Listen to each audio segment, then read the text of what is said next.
Welcome to Mia Horror Stories. To make it easier on your eyes, this video plays against a black screen, so you can close your eyes, get comfortable, and let the story take over. But don't relax too much, the ending might just catch you off guard. Stay with me until the very last word. The first thing I noticed was the rule board had been taken down and put back up wrong. Not destroyed, not vandalized exactly, just wrong. It hung at a slight angle on the two cedar posts beside the swimming dock, one bottom corner resting against the splintered edge of the life jacket bin. The morning mist off Lake Winnipesaukee had beaded on the painted white planks and made the red lettering shine darker than it should have. At first, I thought the letters were just fresh paint. Somebody doing maintenance before the campers arrived. Somebody with bad handwriting and worse timing. Then I saw the flies. 3 of them crawled over Rule 4 like they were tasting it. No swimming after dusk. The words underneath had been crossed out and replaced with something thinner, shakier, and much redder. Don't turn your back on the water. I stood there in my staff hoodie with a box of pool noodles under one arm, listening to a loon call somewhere out past the fog line, and tried very hard to convince myself that teenagers were still the same as they had always been. Bored, theatrical, and bad at cleaning up after a prank. My name is Cole Mercer. I was 26 that summer, male, from Portsmouth, New Hampshire. And I took the job at Camp Armitage because my rent had gone up. My freelance video work had dried up, and I needed somewhere to be that didn't involve staring at my phone and pretending not to count overdraft fees. Camp Armitage sat on the northeastern edge of Winnipesaukee, outside Alton Bay, tucked into pine woods and old granite walls, the kind of place with hand-painted signs, screened cabins, and staff who called it home, even though the mattresses were thin enough to fold in half. I told people I liked working outside. That was true, mostly. What I didn't tell them was that I had avoided deep water since I was 11, since my cousins slipped off a dock during a family barbecue and came back up coughing like mud while I stood 3 feet away doing absolutely nothing. So when I saw that line on the board, I didn't step closer right away. The lake lapped softly under the dock. Tick, tick, tick. The aluminum canoe tethers knocked against their cleats in the small chop. Behind me, someone said, "Please tell me that's ketchup." I turned so fast the pool noodles shifted in my arms and squeaked against my jacket. Mara Voss stood on the gravel path with a clipboard hugged to her chest. Mara was 28, female, from Burlington, Vermont, and she was the camp's program director, which meant she carried 3 pens, 2 radios, and the facial expression of someone who had already been disappointed by adults before breakfast. She had a dark braid tucked into the collar of her fleece, and a strip of blue painter's tape stuck to one sleeve. Her eyes moved from the sign to me, then back to the sign. I said, "Could be. Cole, it could be really old ketchup. It's wet. New ketchup." Mara didn't laugh, but her mouth tightened like she appreciated the attempt and hated that she did. She walked past me, careful on the slick grass, and leaned close to the board without touching it. Her nose wrinkled. That's not ketchup. The box of pool noodles suddenly felt ridiculous. Bright foam cylinders in lime green and purple clutched against my chest, while a camp safety sign dripped something that might have been blood. Animal, I asked. Maybe. The lake made that same tick-tick sound under the dock. I kept my eyes on the sign. Mara lifted her radio. Dale, you near waterfront? Static answered first, dry and crackling. Then a man's voice. If this is about the raccoon in cabin 6, it was deceased when I met it. Waterfront, Mara said. Now, a pause. Copy. She clipped the radio back to her belt and looked at me. Did you touch anything? No, good. I'm not completely useless. I didn't say you were. You used a tone. I have a universal tone. That did get a sound out of me, barely. A short breath through my nose. Then the smell hit again. Iron, damp cedar, algae warming under the first weak press of sunlight. It wasn't dramatic. That made it worse. It was the smell of a scraped knee after you put your hand over it and pulled away sticky. The camp was waking up behind us in harmless pieces. A truck backing up near the dining hall. Someone dropping a stack of metal baking trays. Wind moving through white pines with a papery hiss. Staff orientation didn't officially start until 9, but the place already had that pre-camp hum.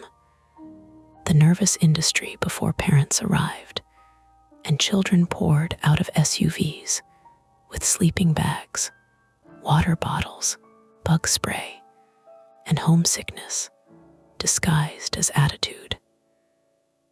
At the edge of the path, Jonah Price jogged into view with a coil of swim ropes over one shoulder. Jonah was 22, male, from Cork, Ireland, and he had the loose, bright energy of someone who had grown up around cold water and never learned to fear it properly. He was one of the lifeguards, lean and freckled, with sun-bleached hair shoved under a Red Cross cap. He slowed when he saw us. What happened? He asked. Mara pointed with her clipboard instead of answering. Jonah came closer, saw the writing, and his smile folded in on itself. Oh, he said, that's charming. You were on waterfront last night, Mara asked. Till 10. Me and Tessa locked the shed, checked the jackets, walked back up with flashlights. Sign was normal. You're sure? He looked offended, then uncertain. Yeah, I mean, I didn't stand there admiring it, but I would have noticed murder poetry. Murder poetry, I said, strong genre. Jonah glanced at me. You all right, mate? Great. He didn't believe me. I could tell because he stopped looking at the sign and looked at my hands instead. They were gripping the cardboard box hard enough to dent it. Mara noticed too, but didn't comment. She had that useful kind of mercy. A golf cart rattled down the hill, its engine whining like an angry blender. Dale Whitcomb drove with one hand and held a travel mug in the other, which seemed like a bad idea even before I learned that Dale considered speed bumps suggestions from cowards. Dale was 61, male, from Concord, New Hampshire, and he had been the groundskeeper at Camp Armitage since the late 90s. His beard was white, his knees cracked audibly, and his baseball cap said, I fix what your dad broke. He braked too close to the life jacket bin. Gravel spat under the tires. What you kids do now, he said. Mara pointed again. Dale looked. For 3 seconds, his face did nothing. Then his jaw shifted once. Hell, Mara watched him carefully. You've seen this before. No, it came too quick. Jonah heard it too. His eyebrows lifted. Dale got out of the cart and came closer, not with curiosity but irritation, like the sign had personally inconvenienced him. He reached for it. Mara snapped, "Don't." Dale froze with his hand an inch from the board. "We don't know what it is," she said. "It's paint. You don't know that. I know enough." Dale. He lowered his hand but kept staring at the words. The flies lifted, circled lazily, settled again. From somewhere out on the lake came the muted putter of an early fishing boat. The fog made it sound nearer than it was, engine coughs moving inside a white sheet. Dale rubbed his thumb against his coffee mug. Campers get here tomorrow. Parents see that.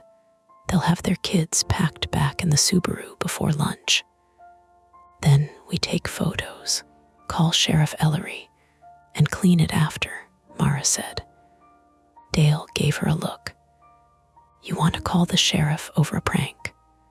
I want a report filed if someone came onto camp property at night and smeared blood on a waterfront sign.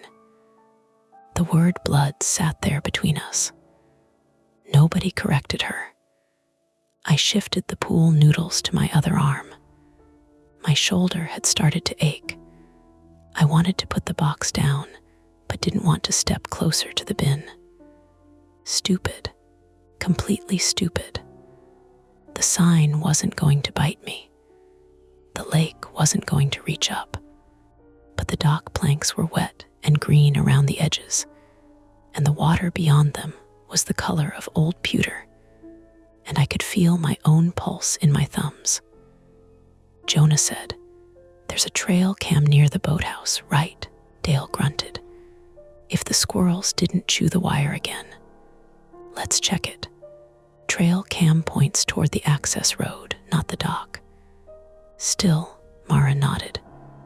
Good, Dale, get the memory card. Jonah, find Tessa and ask if she remembers anything from lockup. I can do that. And Cole, I braced for something useful. Put the pool noodles in the rec shed. Some part of me was relieved. Another part was embarrassed by the relief. On it, I said. The rec shed sat uphill from the waterfront, a long green building with warped doors and a roof patched in 2 different colors of metal. As I walked, the camp opened around me in layers. Cabins named after trees, a flagpole with its rope clinking against aluminum, the dining hall porch where paper wasps had already started testing the corners for nests. The place smelled like damp wood, old sunscreen, pine needles, and coffee from the kitchen vents. Normal smells. Summer smells. It helped until it didn't. Halfway up, I heard a sharp clatter behind me. I turned. The rule board had shifted. Not much. One corner slipped, maybe because of the moisture, maybe because Dale had bumped the post when he leaned in. It knocked against the bin again. Tick. Not from the canoes this time, from the sign. Mara looked over at me. Her face was unreadable from that distance, but she lifted one hand in a small keep-moving gesture. So I kept moving. Inside the rec shed, dust floated in bars of light leaking through the wall slats. The air was 10 degrees warmer, trapped and rubbery, thick with the smell of basketballs, mildew, and mouse droppings. I stacked the noodles in a blue barrel beside a crate of frisbees. Something scratched behind the wall, quick and frantic, and I told myself mouse before my body could decide anything else. My phone buzzed in my pocket. No service. Just an old notification finally pushing through. Mom, 7:18 a.m. Hope first day goes well. Call me tonight. Proud of you. I stared at it longer than I should have. My mom still thought this job was a healthy reset, which was her way of saying I had spent the winter becoming someone who slept badly, showered irregularly, and left dishes in the sink until they developed weather systems. I had said yes to Camp Armitage because it came with lodging, meals, and a paycheck. Also because kids didn't know how to ask about failure politely, which meant they usually didn't ask at all. Outside, tires crunched. When I stepped back onto the path, a blue Honda Civic rolled into the staff lot and parked crooked beside the nurse's cabin. A woman climbed out with a canvas medical bag, and a paper coffee cup balanced on the roof while she wrestled with the door. That was Tessa Klein, 34, female, from Providence, Rhode Island, the camp nurse and part-time emergency department, RN, during the rest of the year. She had cropped brown hair, tired eyes, and the particular calm of someone who could tell the difference between panic and actual urgency. Jonah reached her before she got 2 steps from the car. He spoke quickly, gesturing toward the lake. Tessa's eyes narrowed. She came down with Jonah, not rushing, but not wasting movement either. By the time I got back, Mara had taken photos of the sign from several angles. Dale stood by the golf cart, muttering into his coffee. Jonah hovered at the edge of the dock like he wanted permission to do something physical. Tessa crouched by the board and opened a small packet from her bag. "What are you doing?" Dale asked. "Testing," she said. "For what?" She looked up at him. "Whether we need to worry about biohazard cleanup or just bad taste." Dale's nostrils flared, but he shut up. Tessa used a swab on the lower edge of the lettering, then sealed it in a tube. She didn't pronounce anything. That made me trust her more. People on television always knew immediately. Real people labeled things, bagged things, and said, "We'll see." Mara asked, "Did you notice anything last night?" Tessa capped the tube. Besides Jonah singing "Come On Eileen" all the way up the hill, Jonah looked wounded. A classic. "You got the chorus wrong." "That's cultural interpretation." Tessa stood, peeling off one glove. "No, sign was fine at lockup. Dock lights were on. Shed was locked. Waterfront gate was latched. Any visitors?" "Not that I saw." Dale said, "Could have been staff." Everyone looked toward the cabins, where the rest of the counselors were beginning to drift out in pajama pants and sweatshirts, drawn by the invisible scent of something happening. A tall, blonde guy held a toothbrush. A girl with a nose ring had one boot on and one slipper. Somebody laughed, then stopped when they saw Mara's posture. Mara swore under her breath. "Jonah, keep them back." Jonah jogged up the path, palms raised. Nothing to see, folks, except possibly my dignity leaving after Nurse Klein's brutal review. That bought a few seconds. Then a voice from behind us said, "Why is there blood on the lake rules?" A boy stood at the far side of the dock entrance. Not a camper. Too early for that. He looked 16, maybe 17, with narrow shoulders inside an oversized Camp Armitage staff in training sweatshirt. His hair was black and wet combed, and he had a breakfast bar wrapper crushed in one hand. Mara's expression changed, softer but strained. "Evan," she said, "go back up to the dining hall." Evan Rusk was 17, male, from Manchester, New Hampshire, and part of the junior counselor program. I had met him the night before when he helped unload boxes from my car without being asked.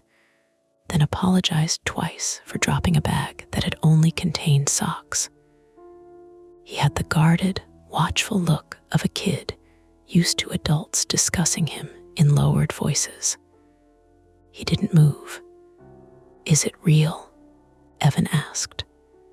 Tessa stepped between him and the sign just enough to block the worst of it.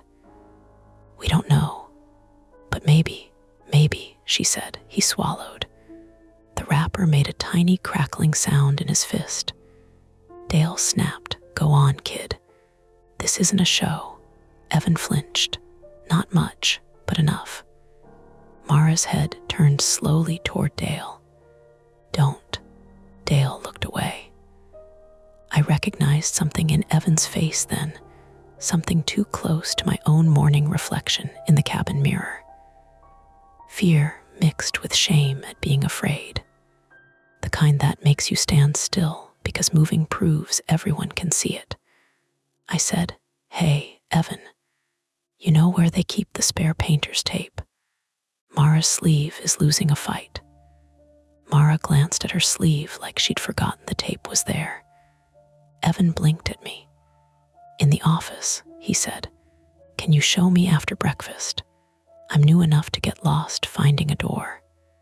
He seemed to understand the lifeline. His grip loosened on the wrapper. "Yeah," he said. "Sure." Mara gave me the smallest nod. That was when Dale's radio crackled from the golf cart. Not Mara's, Dale's.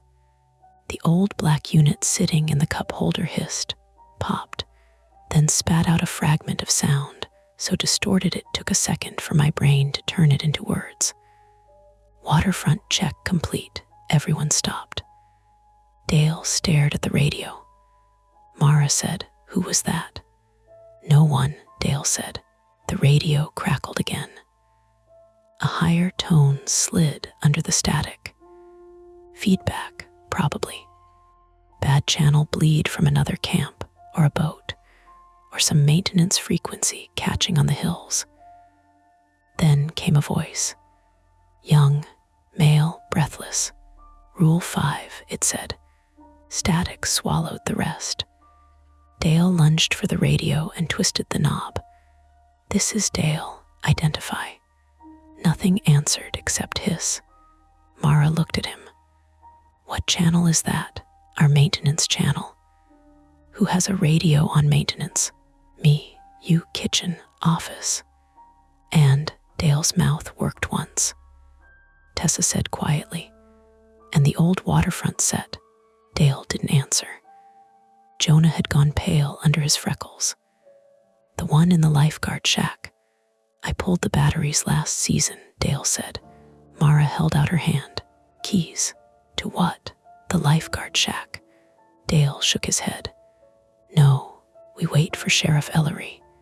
Is there a radio in there or not?" "There shouldn't be." "That is not what I asked." The staff gathered uphill had gone quiet now. Even the toothbrush guy had stopped pretending not to listen.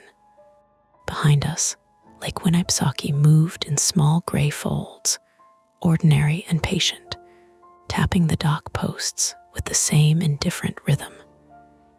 Tick, tick, tick. Mara's phone was already in her hand.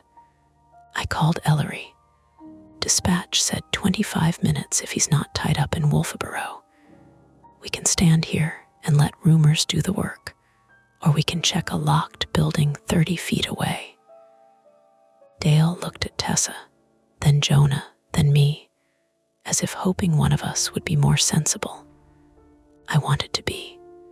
God, I wanted to be.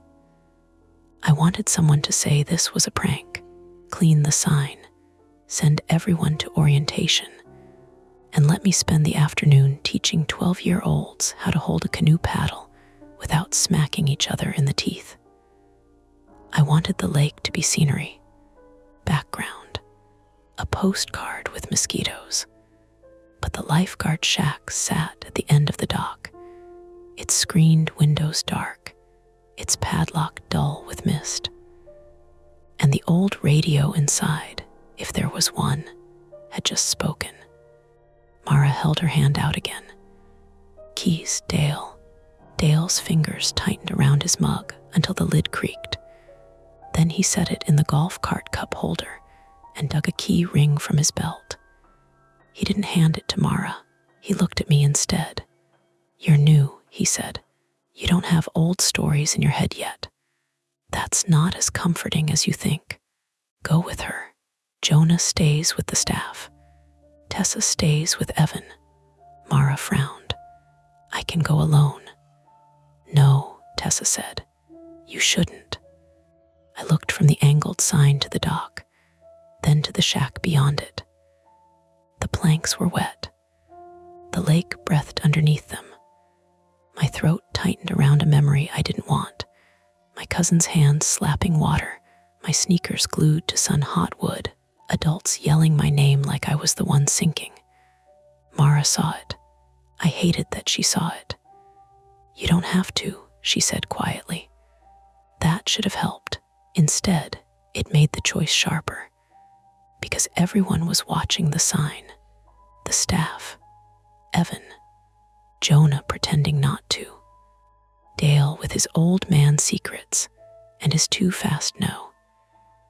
And beyond all of them, the first buses would come tomorrow, full of kids whose parents trusted this place to know its own rules. I put one foot on the dock. The board flexed under my weight, and water slapped the posts below, hollow and close. "I'll go," I said. Mara took the keys from Dale. Together, we started toward the locked lifeguard shack, while behind us, the rule board clicked softly against the bin, and whatever had been written over Rule 4 dried darker in the rising sun. The lifeguard shack had always looked harmless from shore. That was the first lie the morning told me. From a distance, it was just a squat wooden box at the end of the dock, painted the same, weather-beaten green as the wreck shed, with a red cross peeling on the door and screens that had gone slack in the corners. Up close, it felt too small to hold whatever had made Dale's radio spit out that message. The padlock hung from an iron hasp furred with rust. A spider web stretched between the lock and the doorframe, beaded with lake mist, trembling every time the water nudged the pilings beneath us. Mara stood beside me with Dale's key ring clenched in her fist. "Tell me you're not going to pass out," she said. "I'm choosing not to." That's different from no. It's more honest. She looked at me for half a second, and I saw her weighing whether to send me back. Not because she was cruel, because she was. That made it harder. The lake was under my feet, black-green between the dock slats, close enough that every little wave made a wet slap I felt in my knees.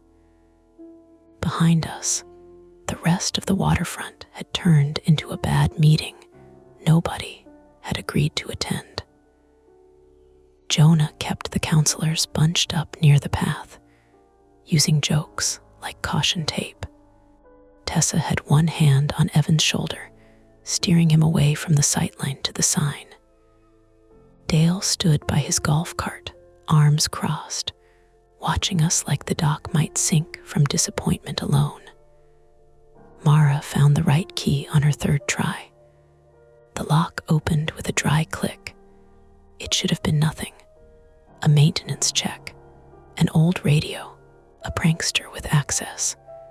But when she lifted the padlock free, the sound seemed to travel too far across the water. "Ready?" she asked. No. She opened the door anyway. The shack smelled like hot dust, old lake water, and plastic that had baked through too many summers. Thin light fell through the torn screen and striped the floorboards. There were 2 rescue tubes on hooks, a first aid kit with the latch hanging open, A stack of laminated swim test cards curled at the edges, a clipboard, a whistle on a red cord. Nothing moved except the shadow of the loose screen tapping against the wall. Tap, tap, tap. Mara stepped in first. She didn't do the movie thing where someone whispers hello to an empty room. She flicked the wall switch. Nothing happened. Power S off, she said. Does this shack usually have power? Outlet for charging radios. Little light. Fan that makes more noise than air. I stayed in the doorway, not brave, just present. There's a difference, and my body knew it even if my mouth didn't. Mara crouched near the shelf under the window. There's the radio. It sat beside a dead wasp and a roll of athletic tape, black plastic casing, faded gray, antenna bent at an angle. Its battery compartment was closed. I said, Dale said he pulled the batteries. He says a lot of things. She picked it up with 2 fingers and turned it over. The back plate was taped shut. Not old tape, fresh black electrical tape, wound 3 times around the body. Mara stopped moving. Okay, she said softly. What? She angled it toward me. This was opened recently. The radio crackled. Mara dropped it. It hit the floorboards with a plastic clack, bounced once, and came alive in a burst of static so loud I stepped backward and slammed my shoulder into the doorframe. Check complete, a voice rasped. Mara kicked the radio away from the wall like it might burn her. The voice broke apart, came back thinner.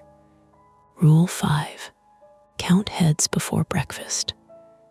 Then a sharp burst of feedback cut through the shack. From shore, Jonah shouted, Mara. Mara snatched the radio by its antenna and thumbed the power dial.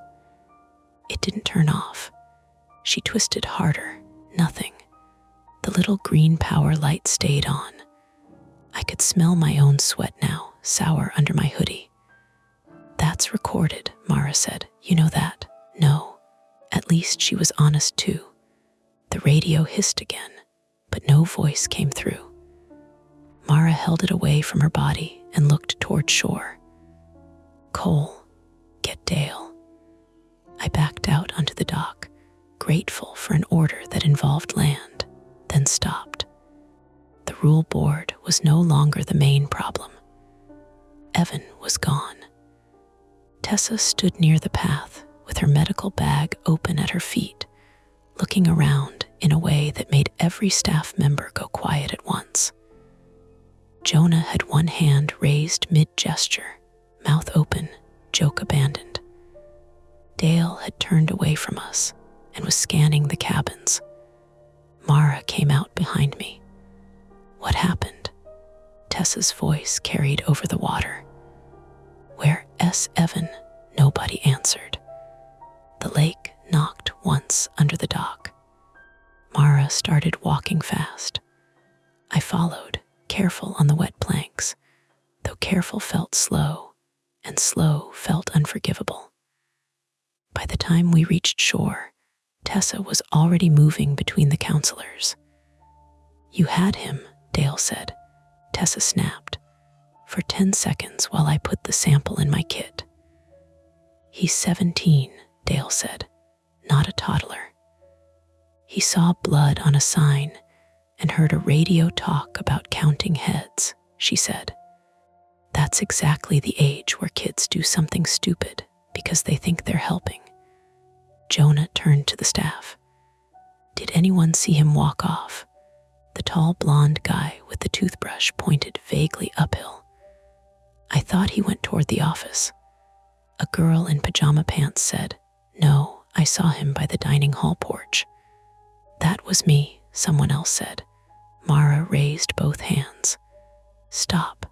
Everyone stop talking over each other. Her voice wasn't loud. It cut anyway. She looked at Tessa. How long? maybe 2 minutes. Cole, when we went into the shack, was he still here? I replayed it. Evan by Tessa, Rapper in his fist. Dale by the cart, Jonah with the staff. I think so. You think? I was looking at the shack. That landed badly, on me mostly. I felt it in my stomach. Mara turned to the counselors. Phones out, call Evan. Now, a dozen phones appeared. Staff orientation hadn't started, but teenage reflexes didn't need scheduling. Thumbs moved. Screens lit. Somewhere up the path, a ringtone began to chirp. Everyone froze. The sound came from near the life jacket bin. Tessa got there first. She knelt, reached behind it, and pulled out Evan's phone. The screen showed 6 missed calls blooming one after another over a cracked photo of a golden retriever. Mara's face tightened. Dale said, maybe he dropped it. Maybe, Tessa said, but the word had no weight. Jonah ran both hands over his hair. We need to search. We need a system, Mara said. We are not scattering 20 people into the woods. Then make a system quickly. The first real crack in Mara's control showed then. Her eyes flicked to the road, as if Sheriff Ellery might appear out of duty and timing. The road stayed empty. Just pines and the distant hum of Route 11 beyond the camp boundary. She lifted her radio. Office, this is Mara. Do you have Evan Rusk there? Static. Then a woman's voice, sleepy and annoyed. Office. No Evan. We're still sorting check in folders. Lock the front gate. Do not let anyone leave until I say so. A pause. What? Lock the gate, Paula. That name brought Paula Jennings into the morning, though she was only a voice for now. Paula was 52, female from Albany, New York, the camp administrator, a woman who treated forms like moral documents and had already corrected my W4 twice. Over the radio, her annoyance flattened into concern. Copy. Locking gate. Mara switched channels. Kitchen, count your staff and check bathrooms. Dining hall, pantry, loading dock. Now, another voice answered, copy. She looked at Jonah. You take 3 people and check cabins 1 through 6. Stay together. You see anything, you radio me, you do not chase. Jonah nodded. Cabins 1 through 6. Tessa, dining hall and nurse's cabin. Tessa picked up her bag and Evan's phone. On it, Dale, trail cam now. And I mean now. Dale didn't move. Mara stepped toward him. What? His gaze had gone to the altered rule board. What did the radio say? He asked. Mara's jaw flexed. Rule 5. Count heads before breakfast. Dale closed his eyes, just briefly. But I saw it. So did Tessa. What is Rule 5? She asked. There isn't a Rule 5, Dale said. Dale, Mara said, the board has 4 rules. That's not what I asked. Looked old suddenly. Not in the cute camp grandpa way, but in the way a person looks when some door in his head has opened and cold air is coming through. There used to be more, he said. Before anyone could push him, Mara's radio burst alive. Gate stuck, Paula said. Mara, the front gate chain's cut. The whole camp seemed to lean inward. Say again, Mara said. The chain is cut. The gate is open. I'm standing right here. It looks like bolt cutters. Mara glanced toward the access road. Stay in the office. Lock the door. We have parents calling about arrival times. Let them call. The radio clicked off. There it was, the concrete shape of the morning. Not ghost story, not campfire nonsense.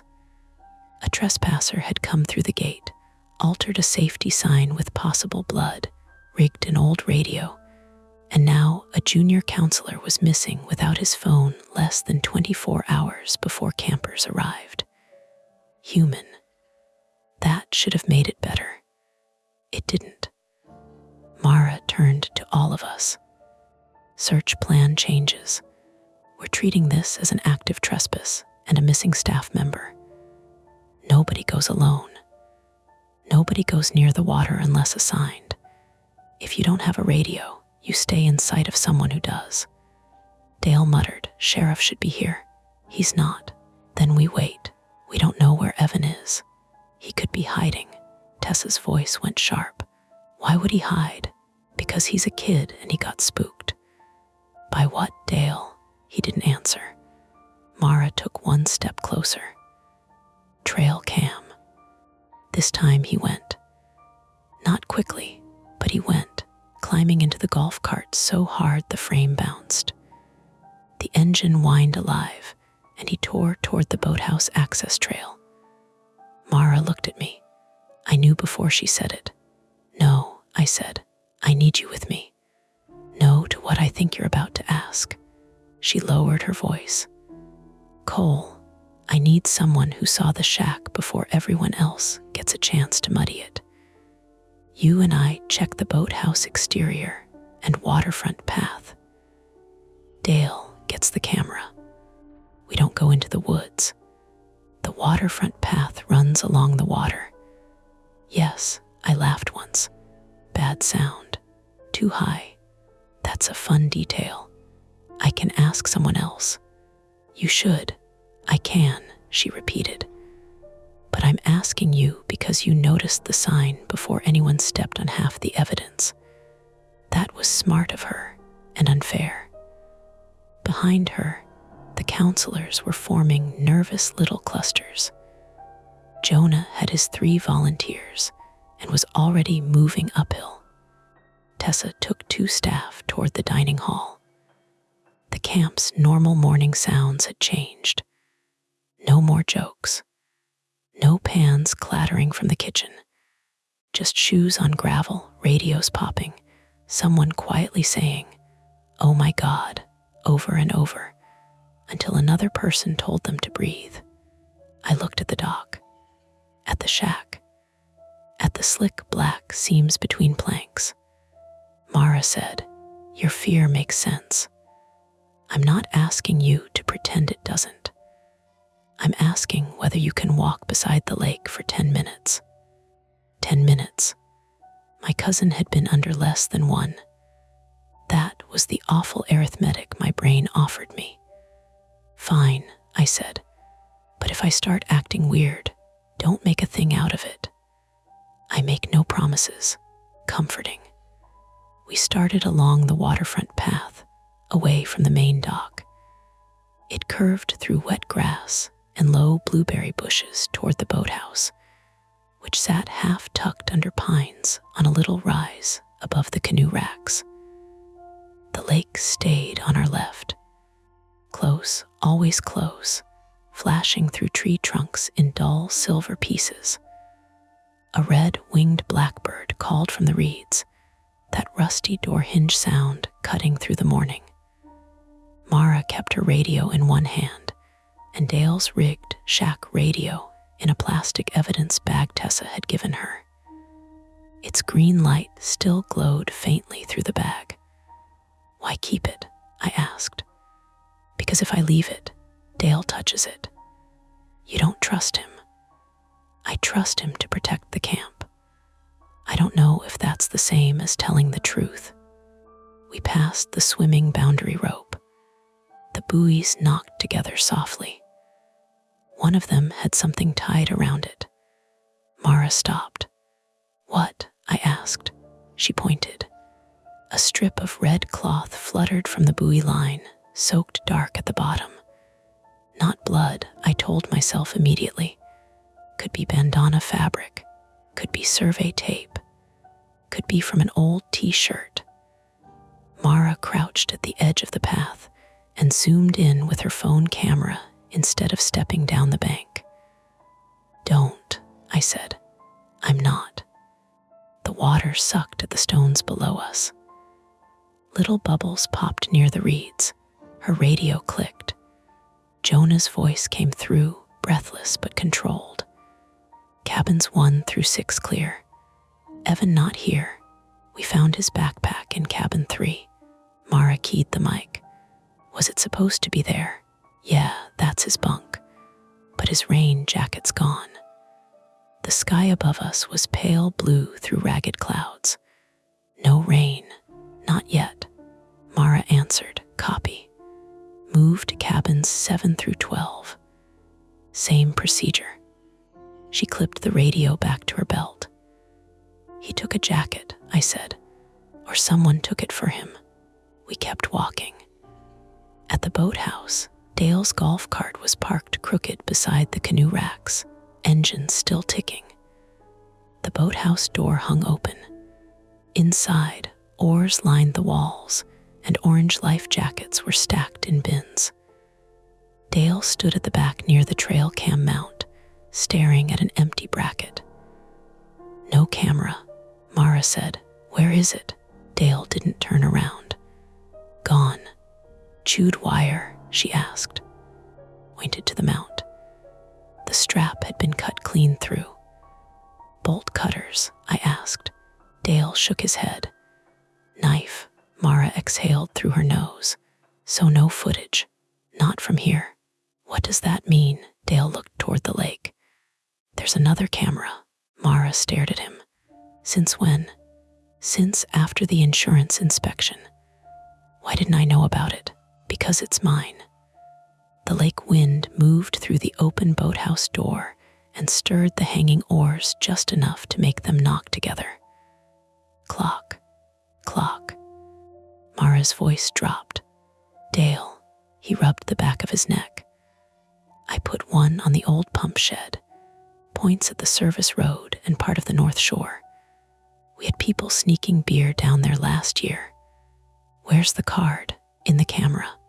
Then we go get it. No, he said it too fast again.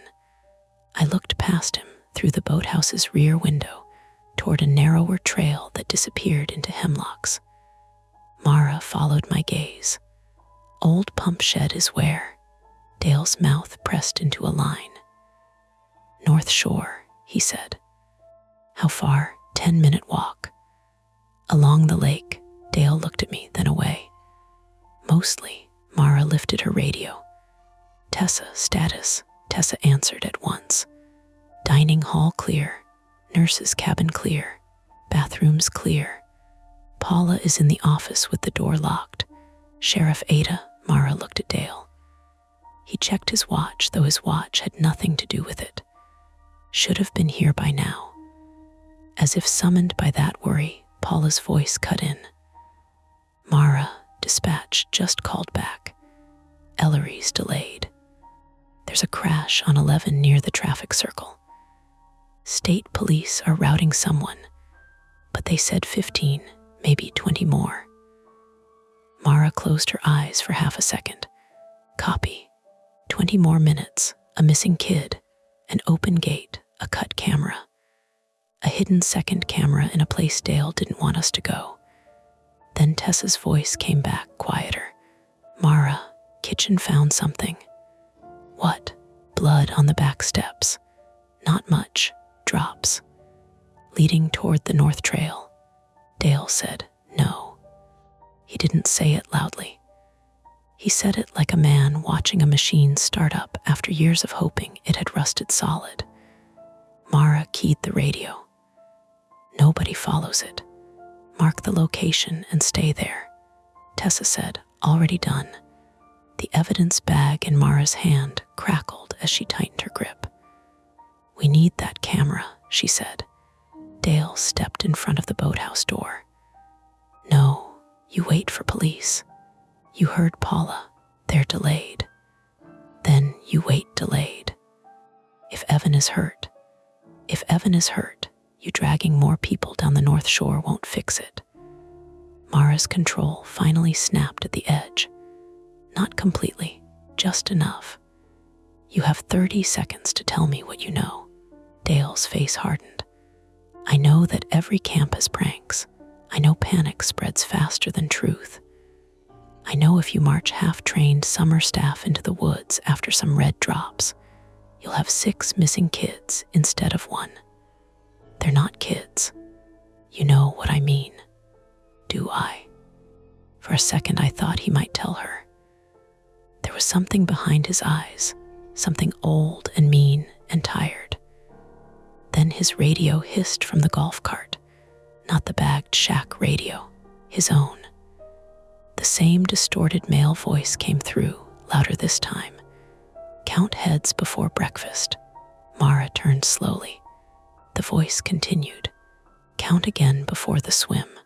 Static. Then, faint but clear enough to make the skin tighten along my arms. 1 went early. No one moved. The radio popped once more. Rule 5 still counts. Then dead air. Mara grabbed Dale's radio from the cart and yanked the battery off. It came free in her hand. The radio kept hissing.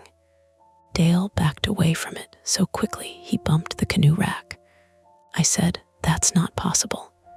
Tessa's voice burst from Mara's radio before anyone could answer. "Mara, we heard that. Tell me that was one of you." Mara stared at the battery in her palm. "It wasn't," she said, a long beat. Then Jonah cut in, voice strained. "Cabins 7 through 12 clear. But Mara, there's something carved into the back of cabin 9. What? I think you need to see it. Read it." Jonah hesitated. "Jonah," Mara said. His voice came back lower. "Count wrong, lose 2.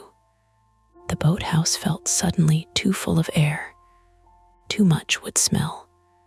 Too much like pressing against the shore behind us. Mara looked north, toward the pump shed trail. That was the choice narrowing around us. Wait for police, while Evan might be bleeding somewhere near the north shore. Or follow the only lead before the person doing this moved him, hurt him, or turned the entire camp into a panic trap. Dale whispered, "Please." It was the first honest thing he had said all morning. Mara heard it. I did too. But Tessa came over the radio again, and whatever softness might have opened in that moment was gone. "Mara," she said, "those blood drops at the kitchen steps. They don't lead away from camp." A pause filled with static and breathing. "They lead toward the lake." Mara looked at me. I looked at the north trail, where the pines closed tight around a strip of damp earth, and beyond them, the hidden shore waited with Dale's secret camera, Evan's missing rain jacket, and whatever Rule 5 was supposed to mean. My legs wanted land. My mouth said, "We go together." Dale shook his head. "You don't know that trail." "Then you're coming too," Mara said. The old groundskeeper's face went slack. "No. Yes." Mara lifted the bagged radio. Its little green light still glowing like an eye through cloudy plastic. "You can either walk us to the pump shed," she said, "or I tell every staff member here that you knew enough to be afraid and still chose not to help." Dale looked toward the lake. The water moved calmly under the morning sun. Finally, he picked up a canoe paddle from the rack.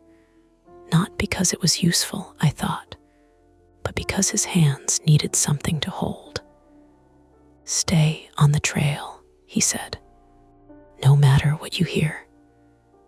And with Sheriff Ellery still stuck behind a crash on Route 11, Evan missing, and the first blood drops marking a path back toward the water, we followed Dale into the North Shore trees. The North Shore Trail started behind the boathouse, like something the camp had tried to forget without actually blocking off. It wasn't marked on the staff map Mara had handed out the night before. That map showed cheerful little icons: dining hall, cabins, archery range, nurse, arts barn, swimming dock. It made Camp Armitage look tidy and contained, as if the woods ended politely at the margins. But beyond the canoe racks, past a half-collapsed rack of paddles and a stack of cracked plastic kayaks, the real camp pushed out in a narrow dirt path that ran between hemlocks and glacial boulders, hugging the lake so closely that water showed between the tree trunks every few steps. Dale went first with the canoe paddle held low in both hands. Mara followed him with her radio in one hand and the bagged waterfront radio in the other. I came last, which sounded safer, until I realized it meant turning around every 10 seconds to check the path behind us. We moved in a line, boathouse at our backs, lake to our left, a steep, mossy rise to our right, thick with fern and roots. The air smelled colder under the trees, all wet bark and black mud. Somewhere out on Winnipesaukee, a boat engine droned faintly, but the sound bent around the shoreline and became hard to place. Pump shed is 10 minutes, Mara asked. If you don't stop every 6 feet, Dale said, we're stopping when there's evidence. You don't know what's evidence. I know what obstruction looks like. He gave her a look over his shoulder. You've been waiting to say that since about 8 minutes ago. Normally, I would have laughed. The shape of the joke was there, but my mouth had gone dry, and my hoodie was sticking to my back despite the cold. Every time the lake appeared through the trees, my body adjusted away from it. A tiny lean, a tightening in my left knee, stupid little betrayals. The trail was barely wide enough for one person, and in places, the bank dropped straight into reeds and stones slick with algae. Nothing dramatic, just enough that one bad step would put you in water up to your waist before you had time to swear. Mara noticed. You good? She asked without turning around. I'm upright. That wasn't the question. It's the answer I have.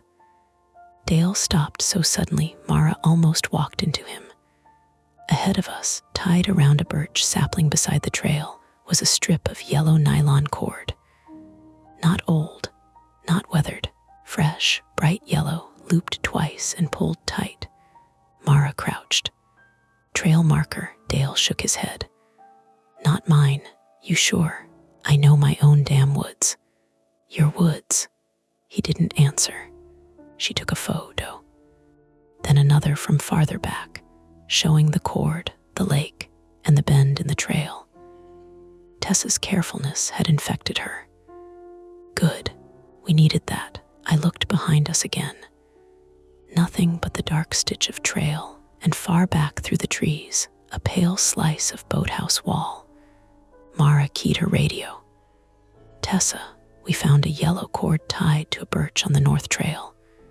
Photographing and continuing. Any update, static broke over her voice. Then Tessa answered, thin but clear. No, Evan. Jonah finished cabins. Staff are accounted for except you three and Evan. Paula says parents keep calling. I told her to tell them check and may be delayed due to a maintenance issue. Good, Sheriff. Still delayed. A pause. Then Tessa said, Cole okay? I leaned toward Mara's radio. Cole is loving the personal attention. Tessa's voice softened a little. Try not to die before lunch. I hate paperwork. That one almost got through. Almost. We kept moving. The first attempt to solve anything came at the pump shed. It sat in a small clearing maybe 500 yards north of the boathouse, though it felt farther because the path bent twice and dipped through a patch of ankle-deep mud before rising again. The shed itself, was cinder block with a corrugated metal roof, half swallowed by sumac and wild grapevine. An old intake pipe ran from its foundation down into the lake, disappearing beneath a mat of reeds. Beside the door, mounted high on a pine trunk and angled toward the service road, was Dale's secret trail camp. Still there. For one clean second, hope made the morning simpler. There, Mara said. Dale let out a breath that might have been relief. He stepped toward it. Mara caught his sleeve. No, gloves. I'm getting the card, with gloves. He looked like he might argue. Then his shoulders dropped. Fine. She handed him a pair from Tessa's evidence pouch. He pulled them on badly, fingers half twisted, and reached up for the camera. The casing clicked open. Empty. Dale stared into it. Mara said, "Tell me the card is there." Dale turned the camera around. The memory card slot was vacant. The clearing seemed to shrink. I could hear the reeds moving at the waterline. A soft brushing sound, like someone dragging a sleeve over paper. Mara stepped closer. When did you last check it? Last week. Who knew it was here? Nobody. That's clearly not true.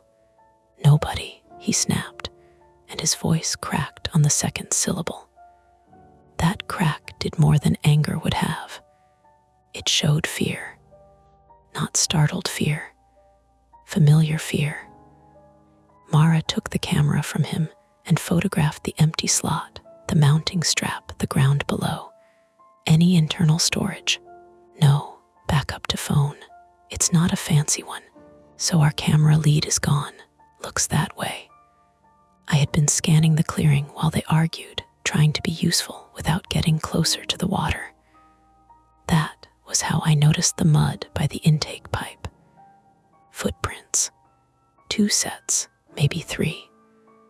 One larger boot print with a squared heel.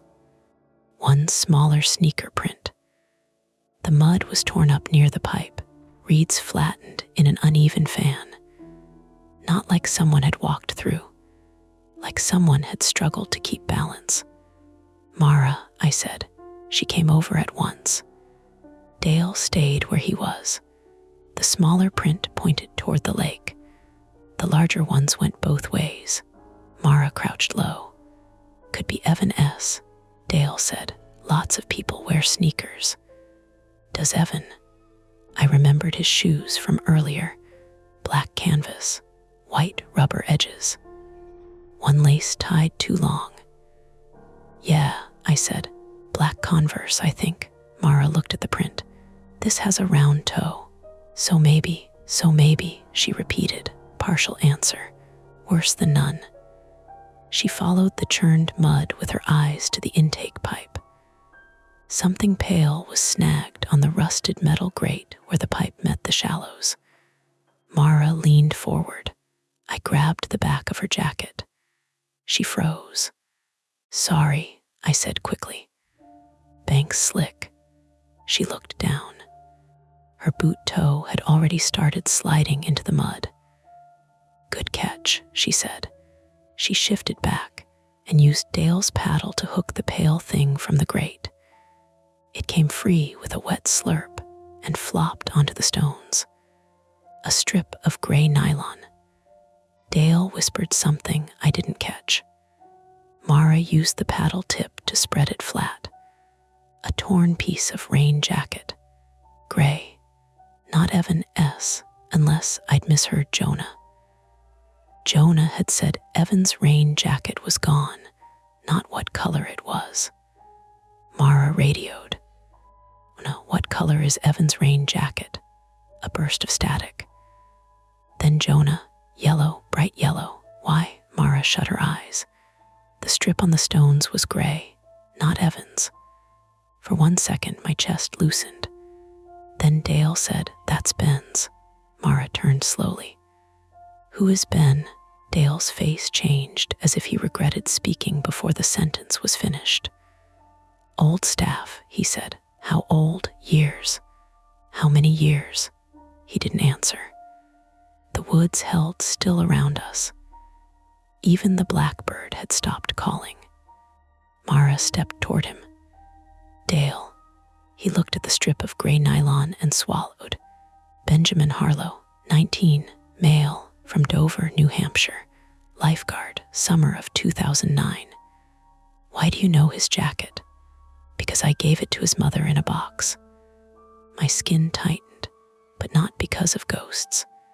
Because old grief has a sound when it comes out of a person who has been holding it in too long. It sounds like rot being pried open. Mara's voice went careful. What happened to him? Dale stared at the intake pipe. Drowned, he said. I looked at the lake. The water moved normally. That felt almost insulting. Mara asked, here, North Shore, after dark. They said he'd been drinking. They said he fell in. They, sheriff before Ellery, insurance people, camp board. You didn't believe that, Dale's mouth tightened. Doesn't matter what I believed. The first attempt had failed.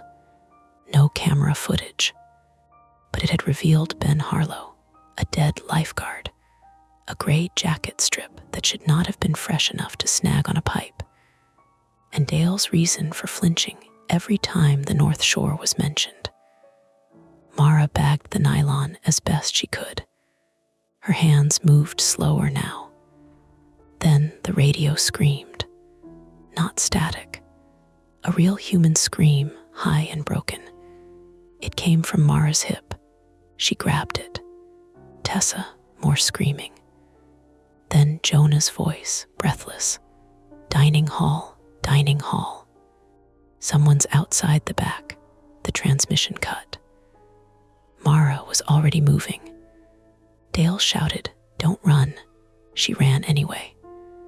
I followed because being left alone at the pump shed was worse than the water for exactly 3 seconds.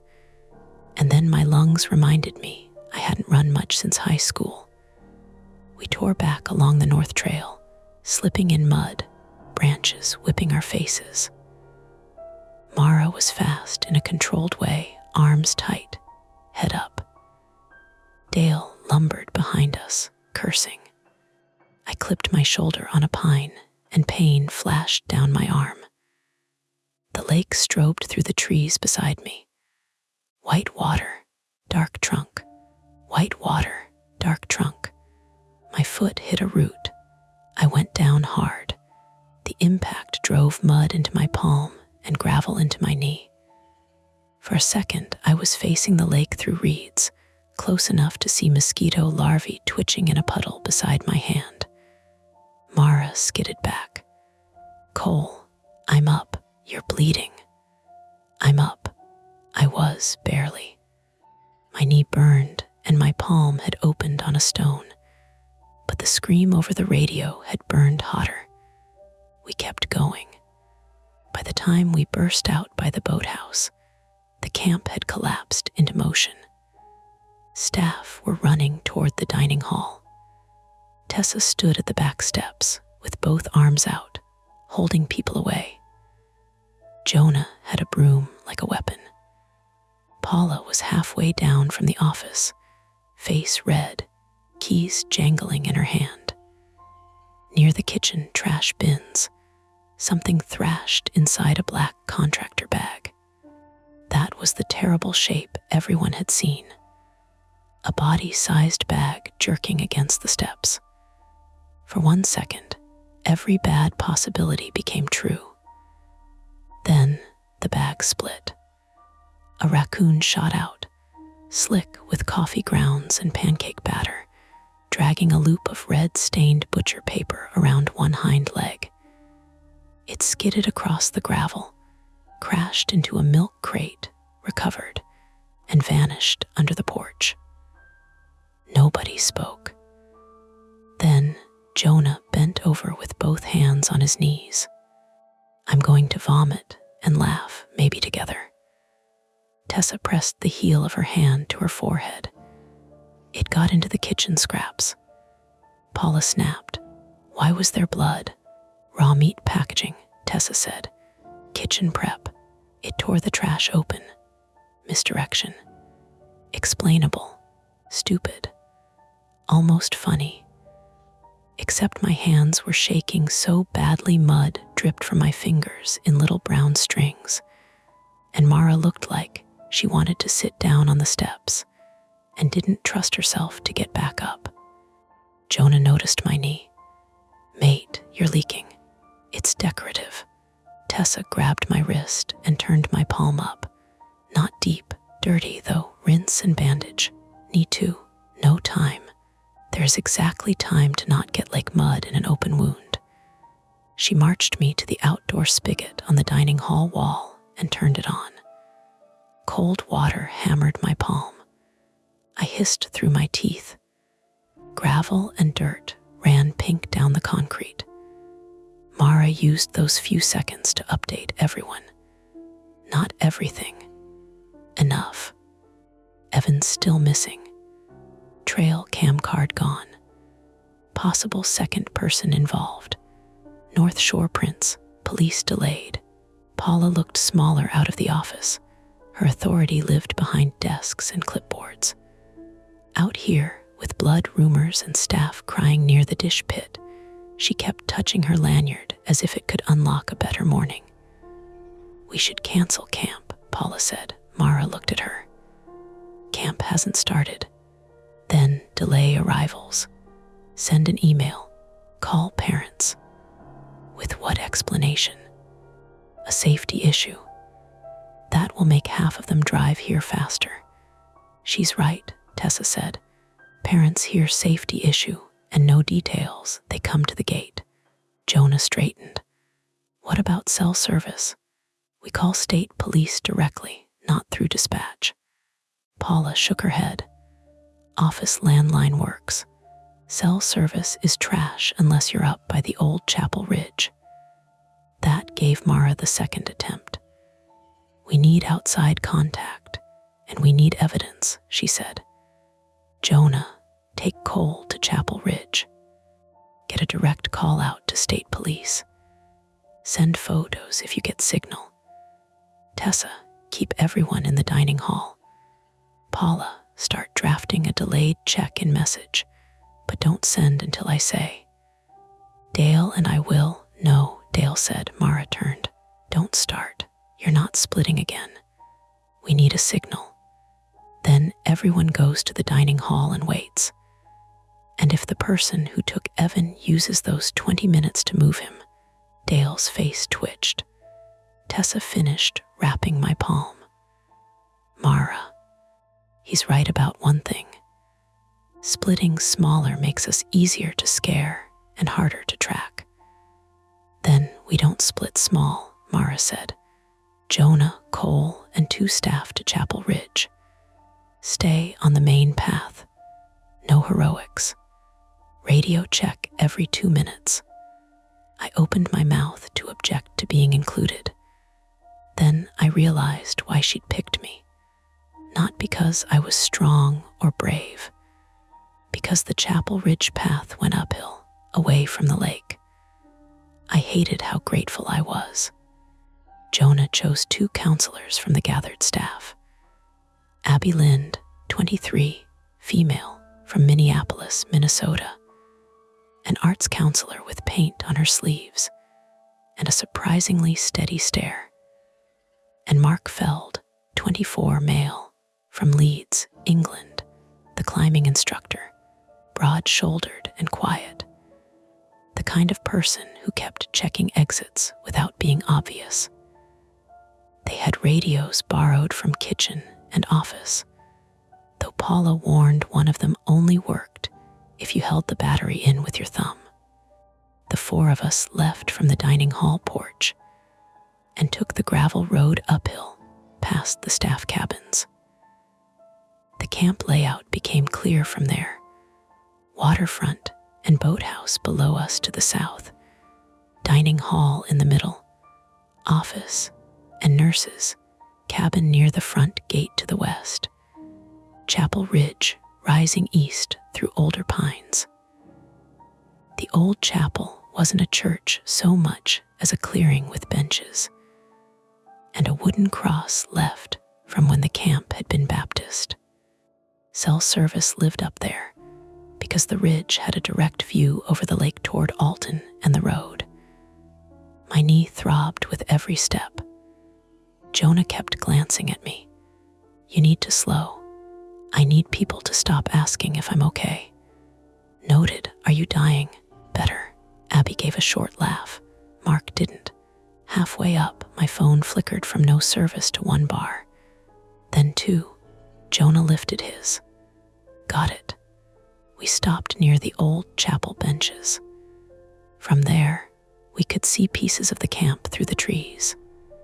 The dining hall roof, the glitter of the lake beyond it, the dock thin as a matchstick, the lifeguard shack like a green box at the end. Jonah dialed 911 and put it on speaker. It rang once, twice, then connected. 911, what is your emergency? Jonah spoke clearly, giving the camp name, location, missing person, possible trespasser, blood, and delayed sheriff response. Abby sent Mara's photos from her phone when Jonah's data stalled. Mark stood watch on the trail. For the first time all morning, I felt the trap loosen. Then Mark said, "Someone S at the dock." We all turned. Down through the trees, a figure in a yellow rain jacket stood on the swimming dock near the lifeguard shack. Small, still, Evan. Jonah lowered the phone. "Evan," the dispatcher's voice crackled. "Sir, stay on the line." The figure turned toward the lake, not toward us, toward the water. Then it stepped off the dock. Abby screamed his name. Jonah bolted downhill. "Don't." I shouted, but he was already gone, crashing through brush instead of taking the path. Mark chased him. Abby stayed with the phone for half a second, torn so badly it showed on her face. Then she thrust it at me. "Tell them where," and ran. I stood on Chapel Ridge with a dispatcher saying, "Sir, sir," in my hand, watching 3 people sprint toward the lake and a yellow jacket vanish under the dock. My private fear didn't rise this time. It opened. I told the dispatcher what happened. My voice sounded far away and too calm. I started down the path because there was nothing else to do, moving as fast as my knee allowed. The phone slipped in my bandaged hand. Branches hit my face. My lungs scraped. By the time I reached the waterfront, chaos had returned in a new shape. Jonah was in the shallows up to his thighs, dragging the yellow jacket out from under the dock with the rescue hook. Mark held the back of Jonah's shirt to keep him from going deeper. Abby stood on the dock, sobbing with one hand over her mouth. The jacket came free, empty. Not Evan, just his rain jacket, weighted with 2 smooth lake stones tied inside with nylon cord. Jonah threw it onto the dock and swore so hard even Dale flinched. The second attempt had worked and failed at once. We had reached police directly. We had sent evidence, but the jacket had pulled us back to the lake, exactly where whoever planned this wanted us looking, running, scattering, reacting before thinking. Mara arrived seconds later with Tessa and Dale. "What happened?" Mara demanded. I held up the phone, still connected. "State police are on. They heard most of it. The dispatcher told us officers were en route. Stay together. Do not pursue. Secure indoors if possible. Good instructions. Late instructions." Because from the dining hall came Paula's voice over the radio, cracked wide open with panic. "Mara, the dining hall door won't open." Mara grabbed her radio. "What do you mean?" "It's jammed." The back act or two. We're inside with the staff and the kitchen crew, and something is smoking in the hallway. Tessa went pale. Smoking. Electrical room, Paula said. It smells like burning plastic. Mara spun toward the dining hall. Thin gray smoke had started to push from a vent near the roofline. The point of no return arrived without drama. No thunder. No music. Just smoke from a building full of staff. A missing junior counselor somewhere on camp property. And every adult with authority standing down by the water where an empty yellow jacket dripped on the dock. Mara looked at us, then at the lake, then at the dining hall. Move, she said, and we ran toward the smoke, leaving the north trail, the pump shed, and the empty rain jacket behind us, because retreat had stopped being an option. By the time we reached the dining hall, the smoke had thickened from a warning into a problem. It came out in gray pushes from the vent over the kitchen hallway, then curled under the eaves and flattened against the damp morning air. Not black, not roaring, not the kind of movie fire that eats a building in 30 seconds. This was worse in its own quiet way. Electrical smoke. Hot plastic.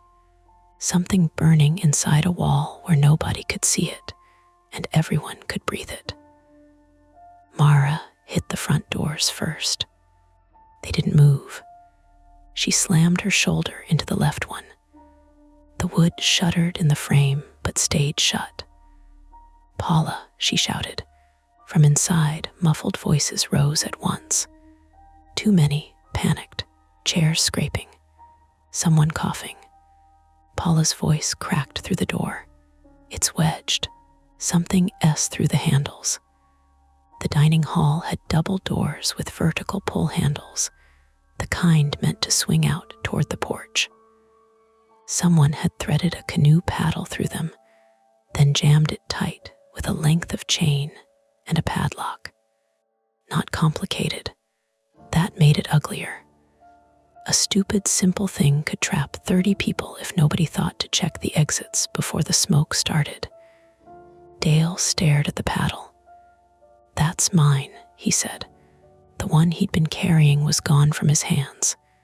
He looked down like he expected to find it there. Mara spun on him. "Where did you drop it?" "I didn't." "Dale." "I didn't." Jonah grabbed the paddle and pulled. It flexed but held. Mark tried the padlock. Abby was already on her phone, one bar flickering, telling the dispatcher the dining hall was filling with smoke. Tessa shoved past us to the porch window and cupped her hands around her eyes. "Everybody away from the main doors," she shouted. "Wet towels over mouths if you can. Stay low. Paula, get them to the far side." Inside, faces moved in the dimness beyond the glass. Staff, kitchen crew, people I'd eaten oatmeal beside less than 2 hours earlier. Their shapes bent and blurred behind the smoke. Mara keyed her radio. "Paula, can you open a window?" "They're painted shut in the main hall," Paula answered. "Kitchen windows have screens and security bars." Of course they did. Old camp buildings were like that, charming until they tried to kill you. I looked toward the back. "Loading dock, jammed too," Paula said over the radio, coughing between words. "Something shoved under it. We can't kick it clear." Tessa grabbed my arm. "Fire extinguisher in the entry." "Inside," Mara said. "Outside kitchen." "Maybe," Jonah turned to Mark. "Axe. Woodpile by the maintenance shed," Dale said. "Too far," Mara snapped. Smoke rolled thicker from the vent. Inside, someone screamed. That sound did what all the warnings hadn't. It took the group apart for half a second. Abby started crying while still talking to dispatch. Jonah swore and kicked the locked doors. Dale backed up, face slack.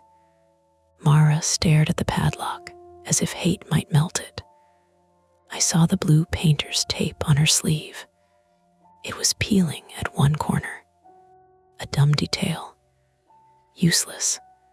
Then I saw the window next to the porch notice board. Not big, old, single pane. Behind it, the trophy shelf. Beyond that, open hall. Break it, I said. Mara looked at me. Window, break it. There are people inside. Then we warned them. Tessa was already moving. Paula, clear the window by the trophy shelf. Everyone away from the glass. Mark picked up one of the porch rocking chairs. Mara grabbed his wrist. Wait. Inside, bodies shifted. A hand slapped the glass. Then Paula's face appeared, pale and streaked with tears, waving people back. Mara nodded. Mark swung the chair. The glass burst inward with a sharp, bright crash. People inside shouted. Smoke puffed out around the jagged frame. Mark used the chair leg to knock out the remaining shards, while Tessa wrapped her hand in a towel from her medical bag and cleared the bottom edge. Kids first, Jonah said, then corrected himself because these weren't campers. Smallest first. Anyone dizzy first. Paula appeared through the smoke with one of the younger kitchen helpers, a 19-year-old woman I'd seen stacking trays, coughing so hard she couldn't climb. Jonah and Mark reached in and pulled her through, careful over the jagged sill. Then another staffer. Then the toothbrush guy, now gray-faced and shaking. One by one, they came out coughing, crying, swearing, alive. The relief was a dangerous thing. It made you think the problem was over. Then Paula shouted from inside, Evan. Everyone froze. Mara leaned toward the window. What? Paula coughed. Evan S. in here, Tessa's head snapped up. Where? Kitchen hallway. He's zip-tied to the mop sink pipe. For 1 second, the whole morning rearranged itself. Not missing in the woods. Not in the lake, here. While we'd been chasing radios and jackets and old cameras, Evan had been inside the building we'd left full of staff. Alive, maybe. Close enough to save. Close enough to lose. Tessa said, I'm going in. Mara grabbed her. No. I can cut zip ties. So can I. You're not medical. Neither is smoke inhalation. Jonah pulled his rescue knife from his belt. I'll go. No, Tessa said. You already went into the water. I went thigh deep, and your brain is still there. Mara looked through the broken window at the smoke gathering under the ceiling. Cole, I thought I had misheard. She held out her hand. Your bandaged hand. Can you climb? No. Can you crawl? I looked at the window. The sill, the smoke, the hall beyond. The lake was behind us, but suddenly the fear under my ribs wasn't about water. It was about being 11 again and watching someone need help while my feet stayed nailed to wood. My knee pulsed, my palm stung. I can crawl. Tessa shoved a damp towel into my good hand. Over your mouth, stay low, do not stand up. If Evan is unconscious, you drag, you don't carry. Jonah, you go to the window and pull them out. Mara, count everyone outside. Twice. Dale whispered, Rule 5. Mara turned on him. Not now. But it was now. Count heads before breakfast. Count wrong, lose 2. The whole threat had not been a prophecy. It was procedure. The person doing this had been watching camp systems, head counts, doors, radios, weak cell service, how people reacted when they thought someone was missing. Mara's face hardened with understanding. Everybody outside gets counted by Tessa. Nobody leaves this porch. I climbed through the window. Glass snagged my jeans. Heat pressed my face. The dining hall looked wrong from inside, smoke turning the familiar room into a low gray ceiling. The trophy shelf had spilled plaques across the floor. Someone had knocked over a pitcher of orange juice. It ran sticky under my hand as I dropped to my knees. The towel tasted like soap and copper from my bandaged palm. "Evan," I shouted, but it came out muffled and small. Coughing answered from deeper in. I crawled. The floor was gritty under my knees. Chairs lay overturned. The emergency lights flickered weakly, red bulbs making the smoke pulse.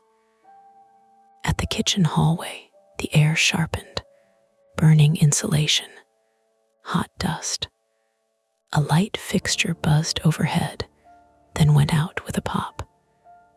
"Evan," was where Paula said. Curled on his side by the mop sink, wrists zip tied around a pipe, ankles tied together with yellow nylon cord.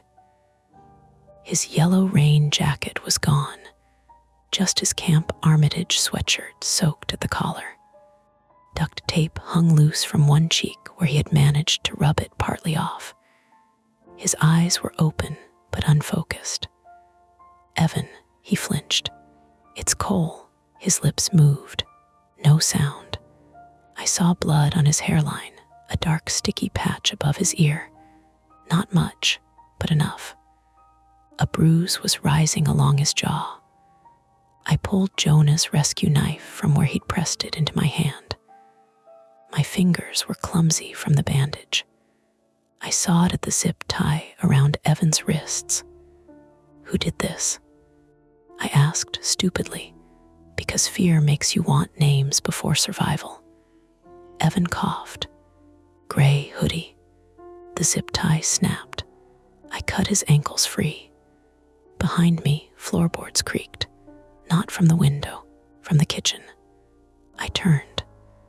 A figure stood at the far end of the smoky hall wearing a gray rain jacket with the hood up. One gloved hand on the swinging kitchen door.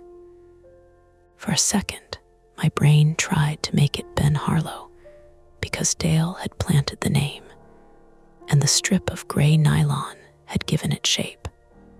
Then the figure coughed. A living cough. Wet, annoyed human.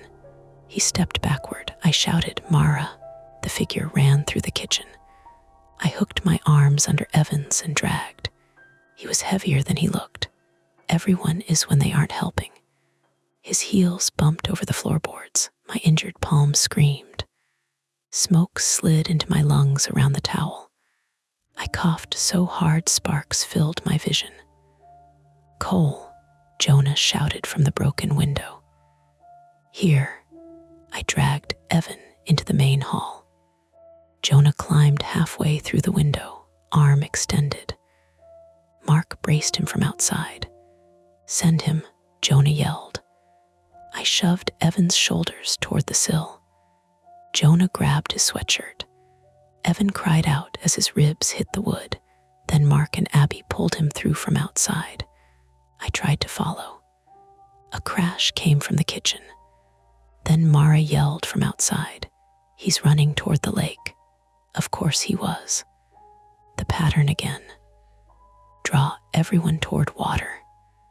Make rescue instincts override judgment. Make the lake the stage. I got one knee onto the sill. Jonah grabbed my hoodie and yanked me through hard enough to tear fabric. Glass scraped my forearm. I landed on the porch boards, coughing, eyes streaming. Tessa was already over Evan, checking his breathing, pupils pulse. "Head wound," she said. "Smoke exposure. He's conscious." Evan grabbed her sleeve. "He has keys." Mara crouched. "Who?" Evan coughed again. "Cam card. Office keys." He said Dale lied. Dale went white. A shout came from the slope below the dining hall. Mark pointed.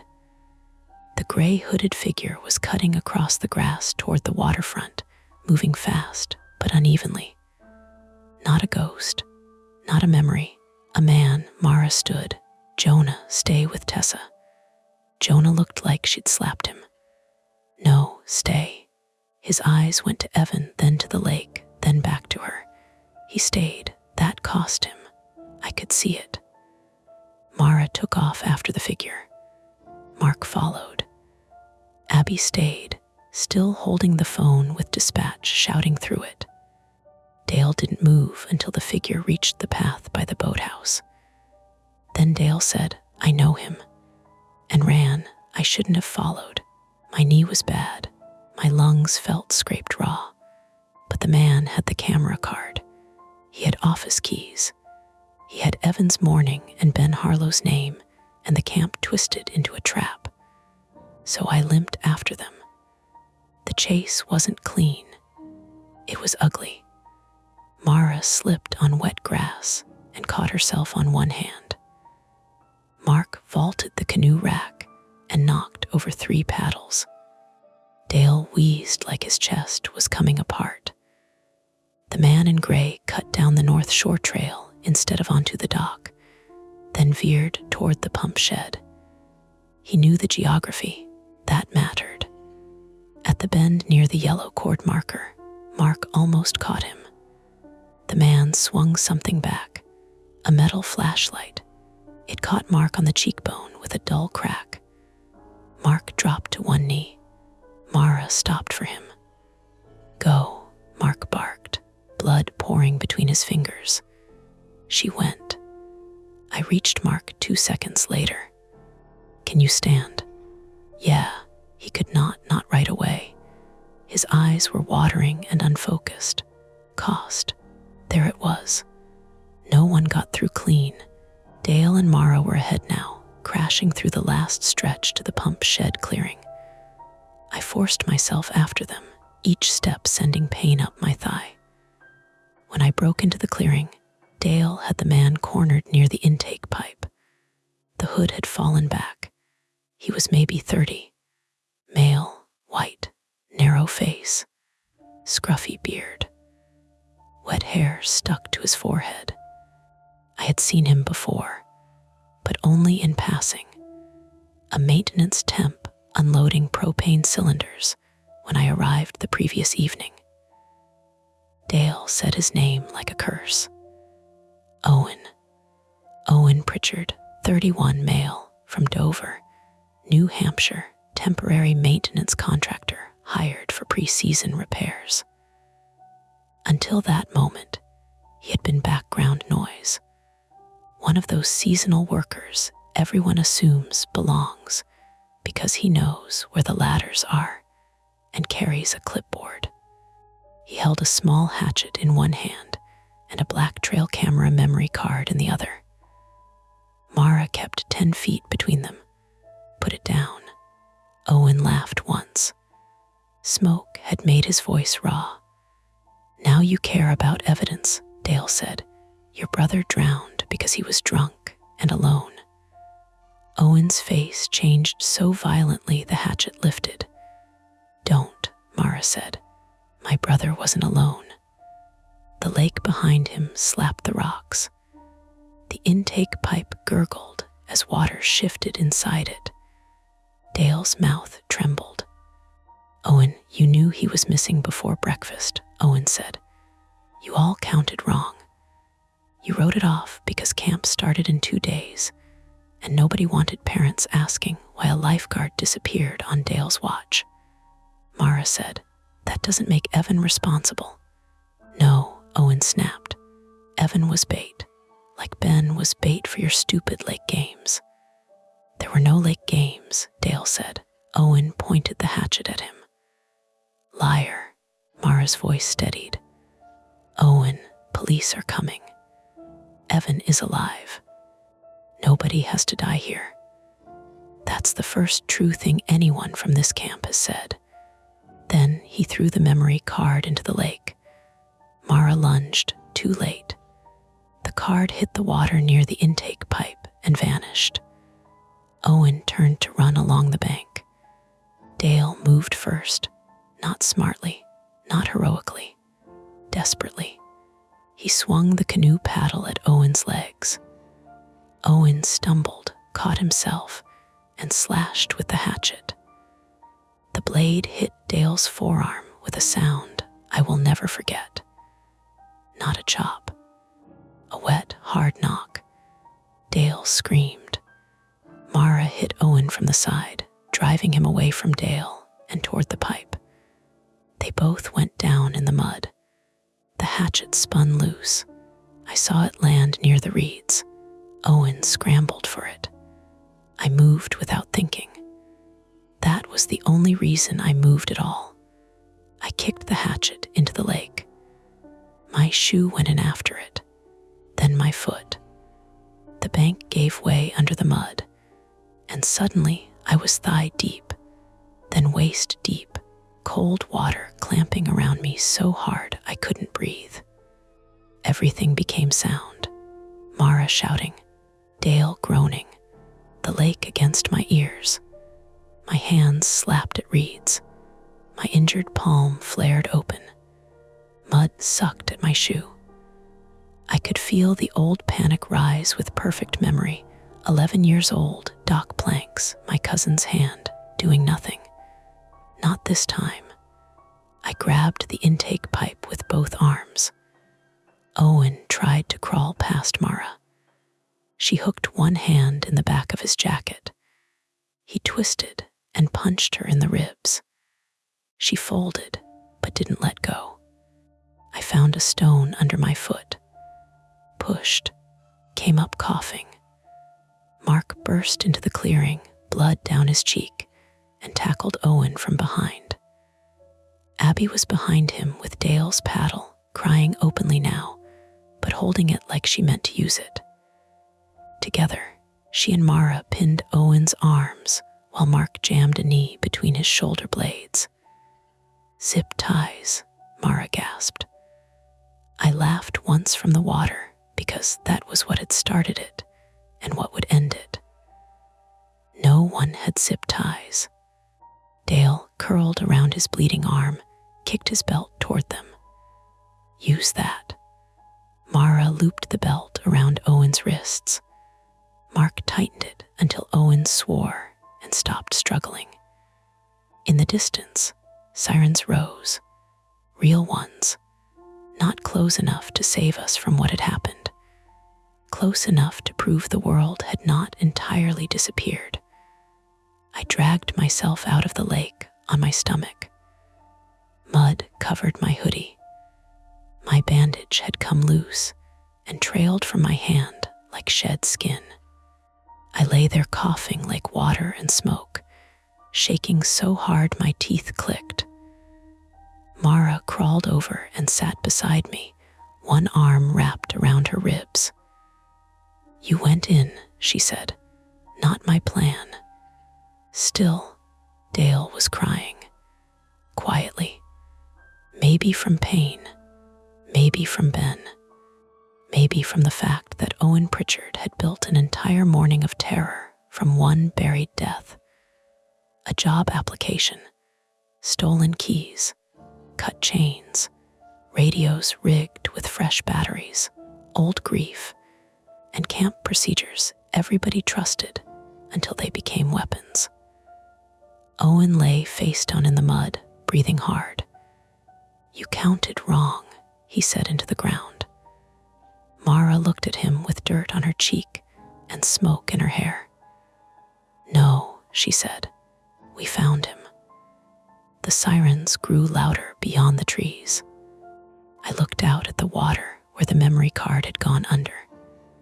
Small waves folded over the spot. The lake gave nothing back, not the card, not the hatchet, not the years Dale had hidden, not whatever had really happened to Ben Harlow in 2009. But Evan was alive. The dining hall was emptying. Owen was on the ground. And for the first time since the red letters had shown wet on the rule board.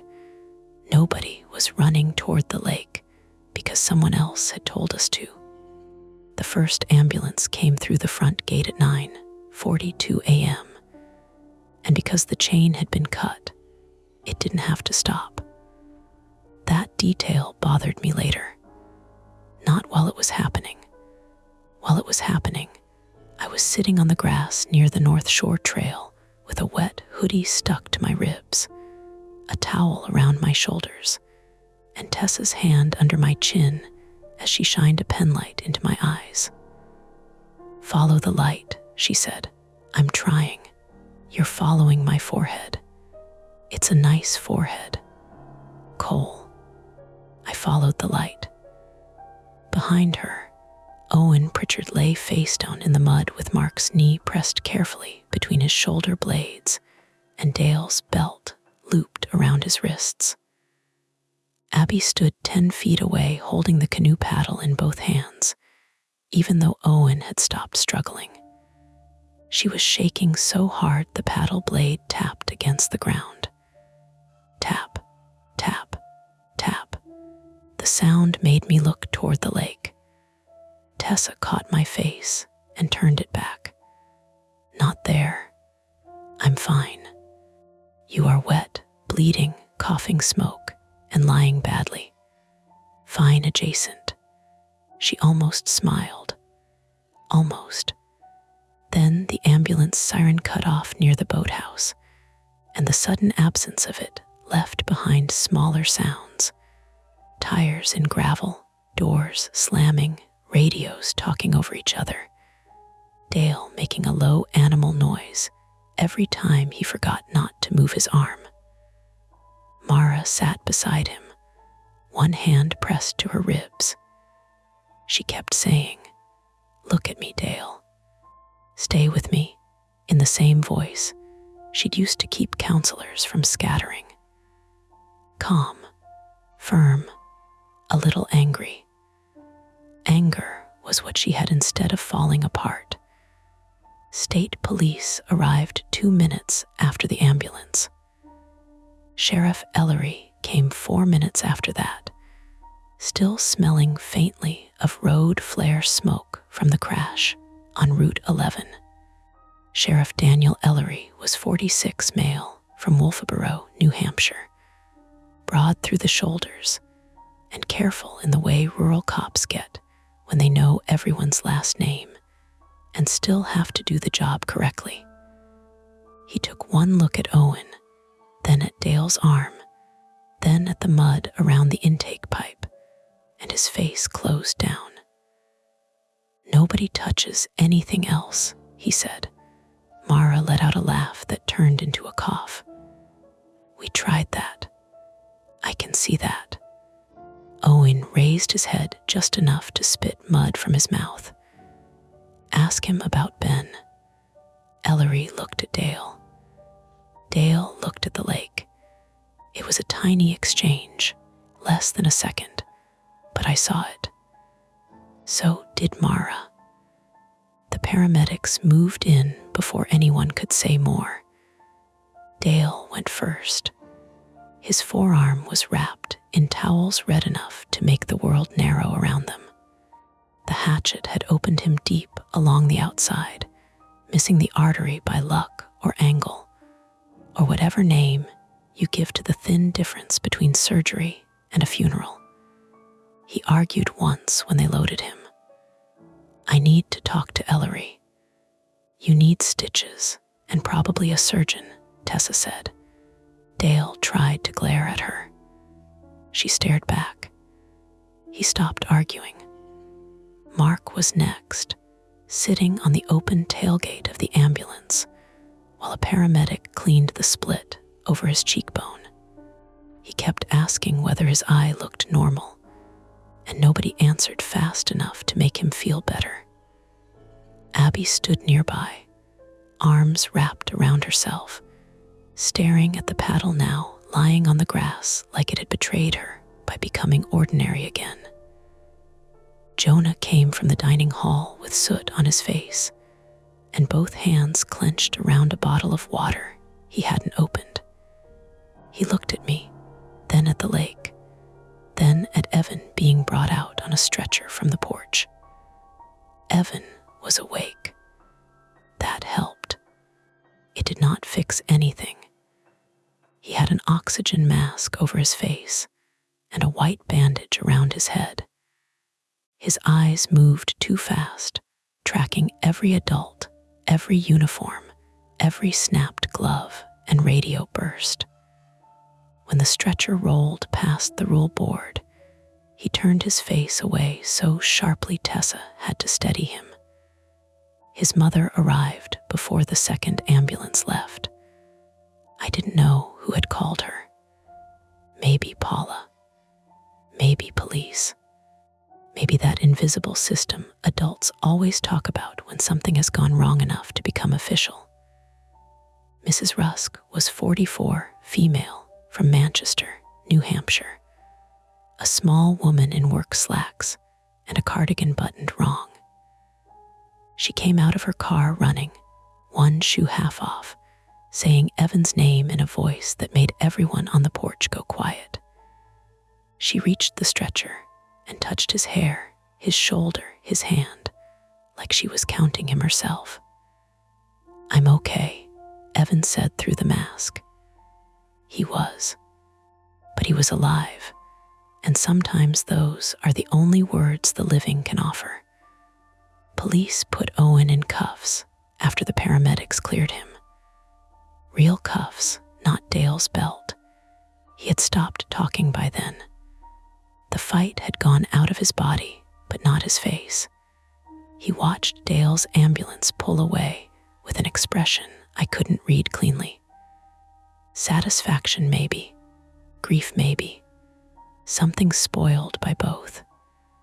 As troopers walked him past the dock, he looked at the lake rules. The board had been covered with a tarp, but the wind lifted one corner. Red lettering flashed underneath. Owen smiled. Not big, not theatrical, just enough. Then Ellery said, "Keep moving," and pushed his head down into the cruiser. By noon, Camp Armitage had become a place of clipboards, statements, and people wrapped in emergency blankets. The dining hall smoke turned out to be from a deliberately overloaded outlet strip in the electrical room, packed behind cardboard boxes and old table linens. It had smoldered more than burned, which was the only reason nobody died. The doors had been jammed from outside, with Dale's paddle at the front and a wedged canoe bench at the loading dock. Owen had known where everything was. Temporary maintenance contractor, seasonal paperwork, background check that came back clean because grief doesn't show up in a database. Paula sat on the office steps with her phone in both hands, making parent calls one by one. Her voice was steady and deadened. Camp opening is postponed due to a serious safety incident. No campers were present. Yes, law enforcement is involved. No, I can't provide more details yet. She said it maybe 40 times. Each time, the words got smoother. Each time, she looked smaller. Mara gave her statement on the dining hall porch, one arm wrapped around her ribs. When Ellery asked why she didn't wait for officers before going toward the pump shed, she answered plainly. Because Evan was missing, there was possible blood, and your office told us you were delayed. Ellery wrote that down. He didn't argue. When he asked about Dale, Mara hesitated. I could see the fight in her face. Loyalty to the camp. Anger at Dale. Compassion for an old man bleeding in an ambulance. Suspicion that all of this had roots he'd watered by staying silent. He knew the North Shore mattered, she said finally. He didn't tell us why until later. Ellery looked at her. Do you think that delay put people at risk? Mara looked toward the lake. Yes, she said. That cost her too. I gave my statement sitting on the bumper of a fire truck while an EMT wrapped my hand. I told Ellery about the sign, the radios, Evan's phone, the empty rain jacket, the pump shed, Owen throwing the memory card into the lake, the hatchet, the water. I left out how it felt to go under because statements aren't built for that. They like facts with edges. When I finished, Ellery closed his notebook. You did well, he said. I looked at my bandaged palm, the muddy crescents still under my fingernails. I did late. He didn't pretend not to understand. Late still counts sometimes. I wanted to believe him. In the afternoon, divers came for the hatchet and the memory card. The hatchet came up after 20 minutes, bagged and dripping. The card did not. A trooper explained that microSD cards vanish beautifully in silt, especially near old intake pipes. He said beautifully by accident and apologized right after. The tarp came off the rule board only after evidence techs had photographed and scraped and swabbed it. Tessa's first field test had been right enough. Blood, not Evan S., they told us later. Animal blood from a butcher shop in Rochester, where Owen had apparently bought scraps in cash. The flies had known before we did. That bothered me too. The old gray nylon strip from the pump shed did not match any jacket in current camp storage. Dale confirmed from the hospital that Benjamin Harlow had owned one like it, but nobody could explain how Owen had gotten a piece of it. Maybe Ben's family had kept his belongings. Maybe Owen had saved it for years. Maybe he had cut it from something similar because he knew Dale would recognize the color and break. That was the thing about Owen's plan. It was not flawless. It was messy, risky, and full of places where chance could have ruined it. But it did not need to be perfect. It only needed to understand us. Jonah would run toward water. Mara would organize instead of freeze. Tessa would protect the injured. Dale would hide the past until hiding became impossible. I would hesitate at the edge. Owen had built the morning around those guesses, and enough of them had been right. By evening, the camp was empty except for police, board members, and a skeleton crew of staff waiting for rides. The parents had been told not to come. The campers had never arrived. Their name tags still sat in neat alphabetized stacks on the office table, bright paper rectangles that suddenly felt obscene. I found Mara at the waterfront near sunset. She wasn't on the dock. Neither was I. We stood in the grass above it, where the rule board had been taken down and laid flat on two sawhorses under a plastic sheet. The posts looked strange without it, like missing teeth. You going home? She asked. Tomorrow. Tessa wants me observed tonight because I swallowed half the lake and made bad lifestyle choices. She said smoke inhalation. That too, Mara nodded. Her face looked bruised with exhaustion. Evan S. at Lakes Region General. Stable. CT was clear. Mild concussion, smoke exposure, bruised wrists. His mom says he asked whether he still gets paid for orientation day. I laughed, and it came out rough enough to hurt. That sounds like him. Mark needs stitches. Dale's in surgery. Abby quit, then unquit, then quit again. Jonah is cleaning the lifeguard shack because he says if he stops moving, he'll start thinking. And you, she looked at the lake. I keep counting people. There was nothing to say to that, so I stood beside her while the water turned orange under the dropping sun. Eventually, she said, "Camp Board is suspending operations for the summer." Good. They're also hiring an outside investigator for the 2009 incident. I looked at her. She kept her eyes on the water. Ben Harlow, Owen's brother. Ellery said the old file is thin, too thin, missing witness statements. No proper toxicology attached. Dale gave a statement from the hospital. What did he say? That Ben wasn't alone that night. Some staff were drinking at the pump shed after curfew. Ben went in after a canoe that drifted loose. Dale was supposed to do head count before breakfast and didn't realize Ben was gone until morning. I pictured the North Shore, the intake pipe, the gray nylon strip wet on the stones. Did Dale cover it up? He says the director did. He says he told himself it wouldn't bring Ben back to ruin the camp. Convenient. Yeah. She said it without heat. Exhaustion had sanded the edges off her anger for the moment. It would come back. Mine did. A loon called somewhere out past the swim line. One note, then another. It sounded less haunted than lonely. The next morning, I packed my duffel in cabin 4.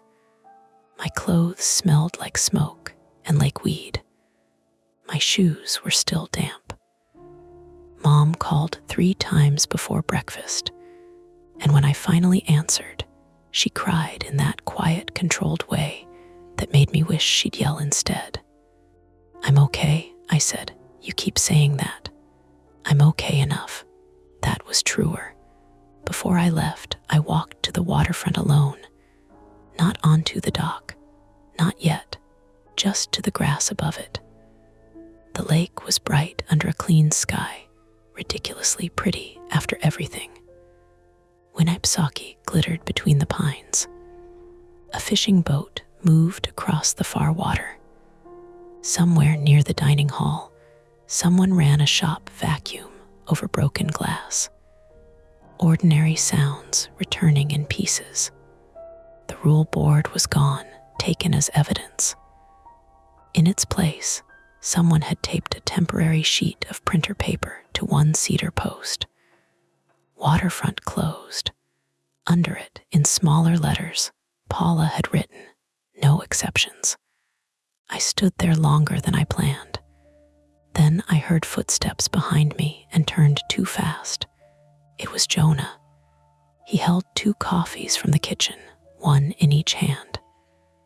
"Didn't mean to scare you," he said. "You didn't." He gave me a look. "Fine," I said. "You mildly activated my survival systems." He handed me a coffee. "Mara said you were leaving." "Yeah, coming back if they reopen." I looked at the empty posts, the dock, the water tapping softly underneath. "I don't know, honest." Annoyingly, we drank coffee in silence. It tasted burnt and wonderful.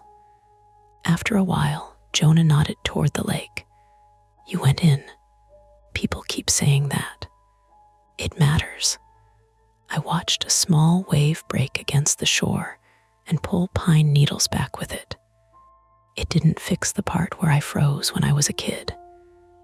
"No," Jonah said. "It fixed yesterday." That sat with me, not comfortably, but it sat. When I drove out, the front gate had a new chain looped through it. Heavy steel, fresh padlock. A trooper stood beside his cruiser taking notes, while a board member in khakis talked too much with his hands. On the passenger seat beside me was the staff packet Mara had forgotten to collect. Schedules, cabin assignments, emergency procedures.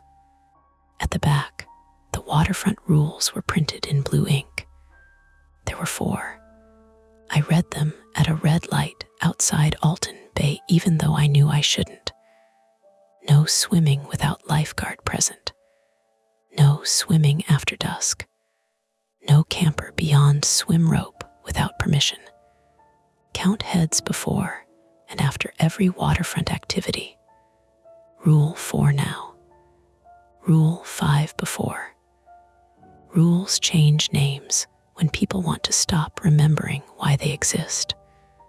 I folded the packet and shoved it into the glove compartment. Months later, Owen Pritchard pled not guilty to kidnapping, assault, arson-related charges, criminal threatening, and a dozen smaller counts that sounded too neat for what he had done. The news used his booking photo, not Ben's. Camp Armitage stayed closed that summer. Dale survived, lost some movement in 2 fingers, and resigned before the board could decide whether to fire him. Evan recovered enough to send Mara a photo of himself wearing a sweatshirt that said "I survived staff orientation," which nobody thought was funny until everyone did. The outside investigator reopened Benjamin Harlow's case. I never learned the full result, not officially. Mara texted me once in October. They found inconsistencies. That was all then. Hope you're sleeping. I wasn't, really, but I was trying. The only thing nobody explained was the final radio. Police found the taped waterfront unit. They found the fresh battery rig Owen had built. They found stored audio clips on a cheap playback module hidden inside the casing. Same for Dale's maintenance radio, which had a secondary power pack taped under the battery well. Human work. Clever, ugly, explainable. But during evidence review, Abby mentioned one transmission none of the recovered audio files contained. The last one, the one after Owen was already cuffed, after the radios were bagged, after the ambulances had left. She said she heard it from the lifeguard shack while she was waiting for her ride. Just static at first. Then a young man's voice, tired and close to the microphone. Counts right now. Nobody else heard it. Abby had been through enough. We all had. Police wrote it down. But I could tell from the way Ellery capped his pen that he was filing it in the same place adults file things that come from exhausted witnesses near water. I don't know what she heard. I only know that when Mara told me, I didn't ask if Abby was sure. Some questions don't open into answers. They open into the sound of a lake under a dock, tapping wood in the dark, patient as a clock. The shadows fade for now, but the stories never end. Don't forget to hit like, subscribe to Mia Horror Stories, and join our community of horror lovers. If you're hungry for more, check out the next video. Just remember, the scariest part is often the one you don't see coming. Welcome to Mia Horror Stories. To make it easier on your eyes, this video plays against a black screen, so you can close your eyes, get comfortable, and let the story take over. But don't relax too much. The ending might just catch you off guard. Stay with me until the very last word. The tape was already rewound when I found it, which was the first thing that bothered me. Not the label. Not at first. I mean, sure, "Do not watch alone" was written across the spine in black marker. All caps, the kind of lettering people use when they want to sound dramatic in a way that almost makes you laugh. But the little clear window on the cassette showed the brown ribbon tight on the left spool, ready to play from the beginning. Somebody had watched it. Then somebody had sat there afterward, finger on rewind, listening to the machine clack and whir until it stopped. That felt more personal than the warning. My name is Evan Carver. I'm 29, male, and I live in Pittsburgh, Pennsylvania, in a second-floor apartment above a nail salon that smells like acetone by noon, and fried onions from the pizza place next door by dinner. I work part-time at a used media store called Rewind and Repeat in Millville, mostly because I'm good at sorting old junk into categories people can convince themselves are hobbies. VHS horror, 70s vinyl, warped board games missing dice, digital cameras with swollen batteries, stuff with other people's fingerprints still on it. I took the job after I left a steadier one at a logistics company, which is a clean way of saying I panicked in front of a room full of people during a quarterly presentation and never really recovered my place there. I told everyone I wanted something quieter. That was partly true. Quiet was easier. Quiet didn't ask you to prove you were normal. The tape came in a cardboard banana box on a Thursday afternoon, the kind of wet April day where the rain didn't fall so much as hang in the air and make everything feel touched by cold breath. The shop windows were fogged at the edges. Our ceiling fan ticked every third rotation. Somewhere in the back, the dehumidifier hummed like a tired refrigerator.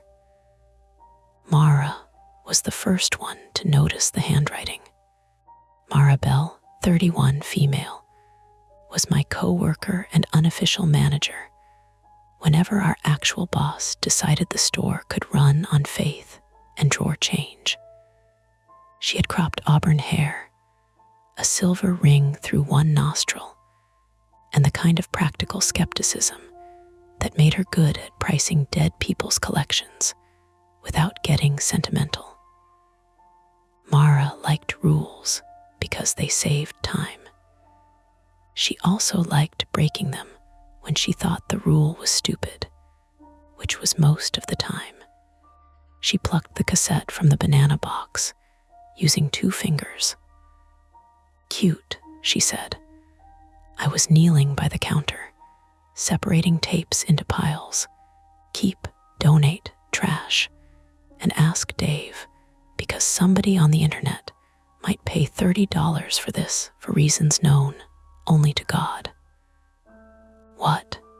She turned the tape so I could see the label. Do not watch alone. The letters leaned hard to the right, pressed deep enough into the sticker that the marker had bled at the edges. The cassette itself was a plain black Maxell, no studio markings, no printed title. One corner had a small crack near the screw. I laughed once because that was the expected response. Student film, or someone's very boring sex tape with branding. Please don't manifest that. Mara shook it gently beside her ear. The plastic rattled a little. It's rewound. That made me look up. A man had dropped the box off 20 minutes earlier. Mid-60s maybe, white, red windbreaker, ball cap darkened by rain. He said he was clearing out his brother's place in Etna and didn't want store credit, just wanted the tapes gone. That happened often enough. People died. Their shelves ended up with us.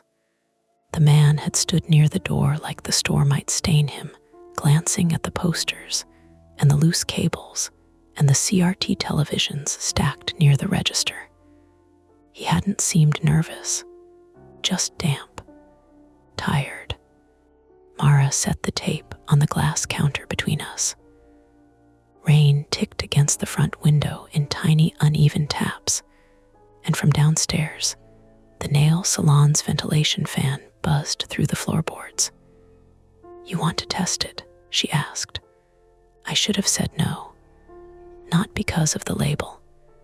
We had a policy about unlabeled tapes, technically. You skimmed them enough to make sure they weren't home recordings of something illegal or private. Then you either wiped them or filed them with the weird local interest stuff. But Dave hated the policy because checking tapes took time, and Mara hated wasting time unless she was wasting it on purpose. "Not alone," I said, pointing at the label. She smiled without showing teeth. "Good thing I'm here." That was the calm part. That was the part where everything still had edges you could understand. The shop looked exactly like itself. Narrow aisles, sagging shelves, the soft, must-have cardboard sleeves, the metallic bite of wet umbrellas by the door. A customer in a Steelers hoodie flipped through bargain DVDs near the front, each case clicking against the next.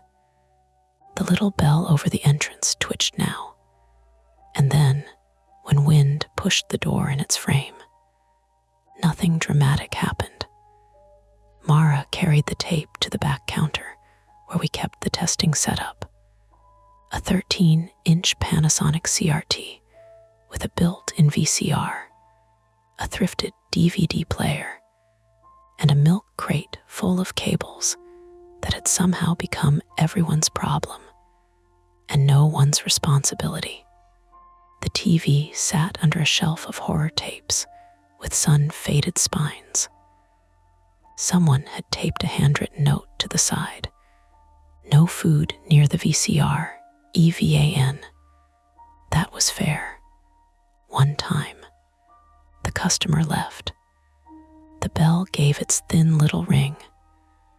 Mara locked the front door, not because of the tape, but because we were closing in 5 minutes, and she hated people who came in at 6:58 to browse real quick.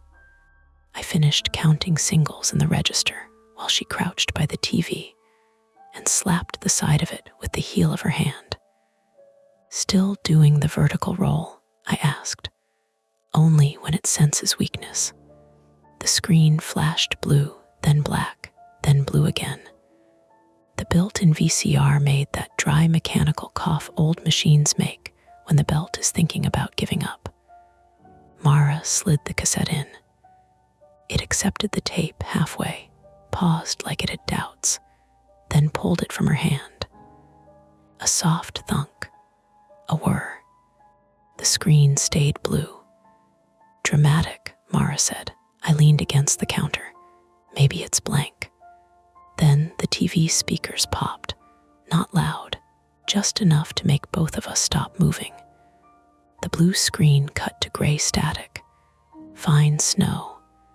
A thin hiss filled the back of the store, rough and steady, like air leaking from a tire. Mara reached for the tracking buttons. Before she touched them, an image appeared. A living room. Bad lighting. Analog blur. The frame tilted slightly to the left. Whoever had filmed it had set the camera on something low, maybe a stack of books or a coffee table. You could see brown carpet, a floral couch, a brass floor lamp with a crooked shade, and a window covered by vertical blinds. Somewhere off camera, a television played low enough that you couldn't make out the words. "Home movie," Mara said, but her voice had changed a little. Less amused. On screen, a woman walked past the camera carrying a laundry basket. 40-ish. Blonde hair in a loose clip. Sweatshirt. She didn't look at the lens. She moved like someone in her own house, annoyed at chores. A dog barked once in another room. The tape glitched. A horizontal band rolled upward. The image jumped. Now the room was empty. The camera angle was the same, but the light had shifted. The lamp was on. The window was dark. Something moved in the glass of the vertical blinds. Not a person exactly, more like the reflection of somebody passing behind the camera. Mara's hand hovered near the eject button. "Still boring," she said. "Liar. Extremely boring."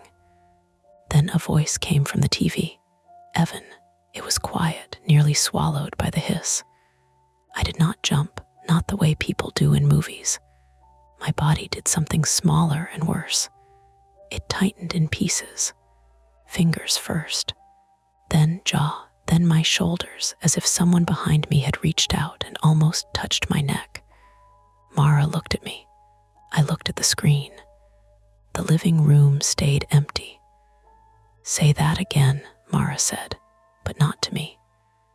The tape hissed. A low electronic buzz climbed under the audio, uneven and ugly, like a microphone cable being twisted. Then the voice said, clearer, "Evan Carver." Mara hit pause. The picture froze on the empty room with the vertical blinds. The VCR made a tiny ticking noise inside the TV. Rain scratched softly at the rear window above the sink. For 3 seconds, neither of us made a joke. That was the snap of unease. Not a scream, not a face in the window. Just my full name, spoken in a stranger's living room on a cassette pulled from a dead man's box. Mara turned toward me slowly. "Okay. Okay, what? Tell me that was on some other audio source." "It came from the tape." "I know it came from the tape. I'm inviting you to lie to me." I tried to smile, but my mouth felt busy doing something else. Maybe there's another Evan Carver. There is not another Evan Carver working here, handling this specific tape, standing in this specific dusty back room. Evan isn't Rare. Carver isn't Smith. The frozen screen trembled in place. A pale distortion line crawled over the couch and vanished. I reached past her and pressed stop. The VCR clicked. The image collapsed into blue, and the hiss cut off so sharply the store seemed to expand around us. I could hear the dehumidifier again. The fluorescent light above the sorting table gave off its faint insect buzz. Outside, a bus sighed at the stop near the corner. Mara stood up. "Did the guy who dropped it off know you?" "No. You sure? I've never seen him before." "You have one of those faces." "What does that mean?"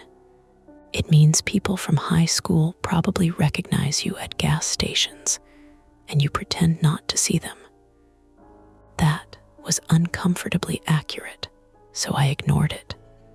I picked up the banana box and started digging through the rest of the tapes.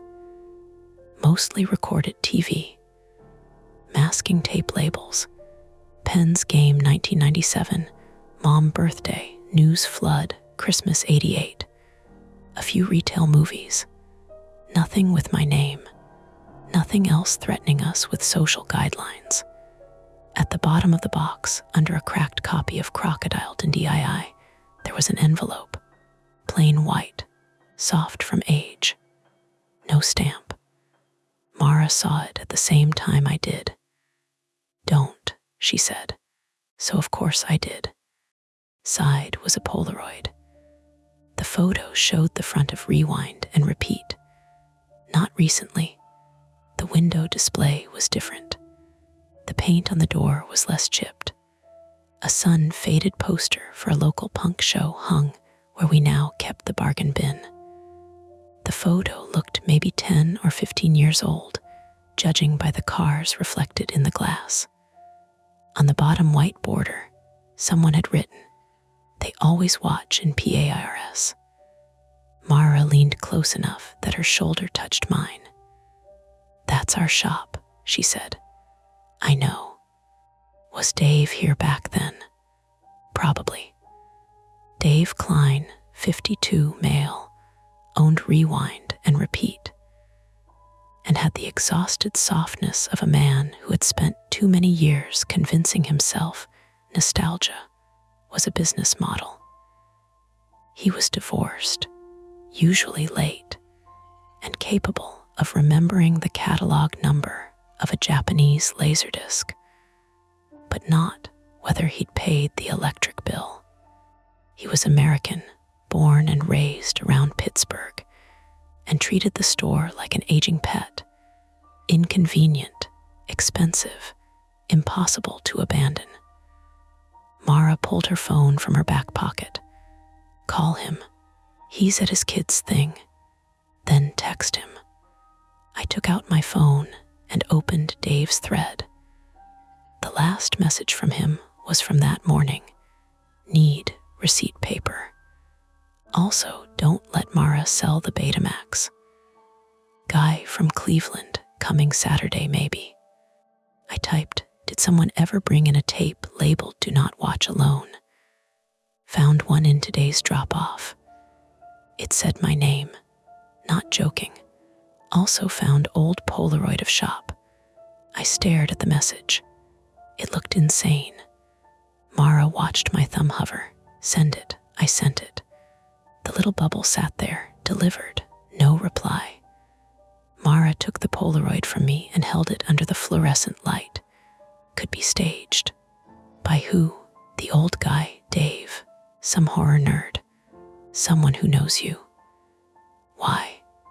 Because people are lonely and weird. That answer was too reasonable to dismiss, which made it worse. The tape knowing my name wasn't impossible.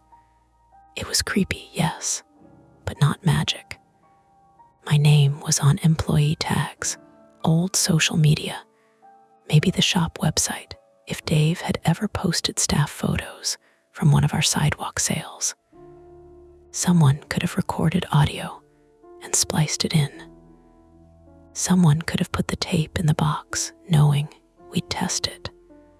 Someone could have been waiting for exactly this.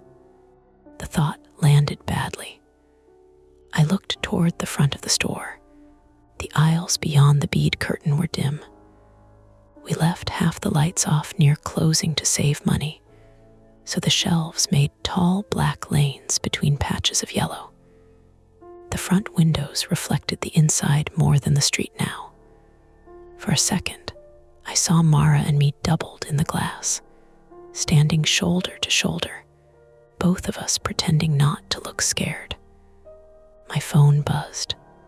Not Dave. A number I didn't recognize. The text said, "Don't watch it alone, Evan."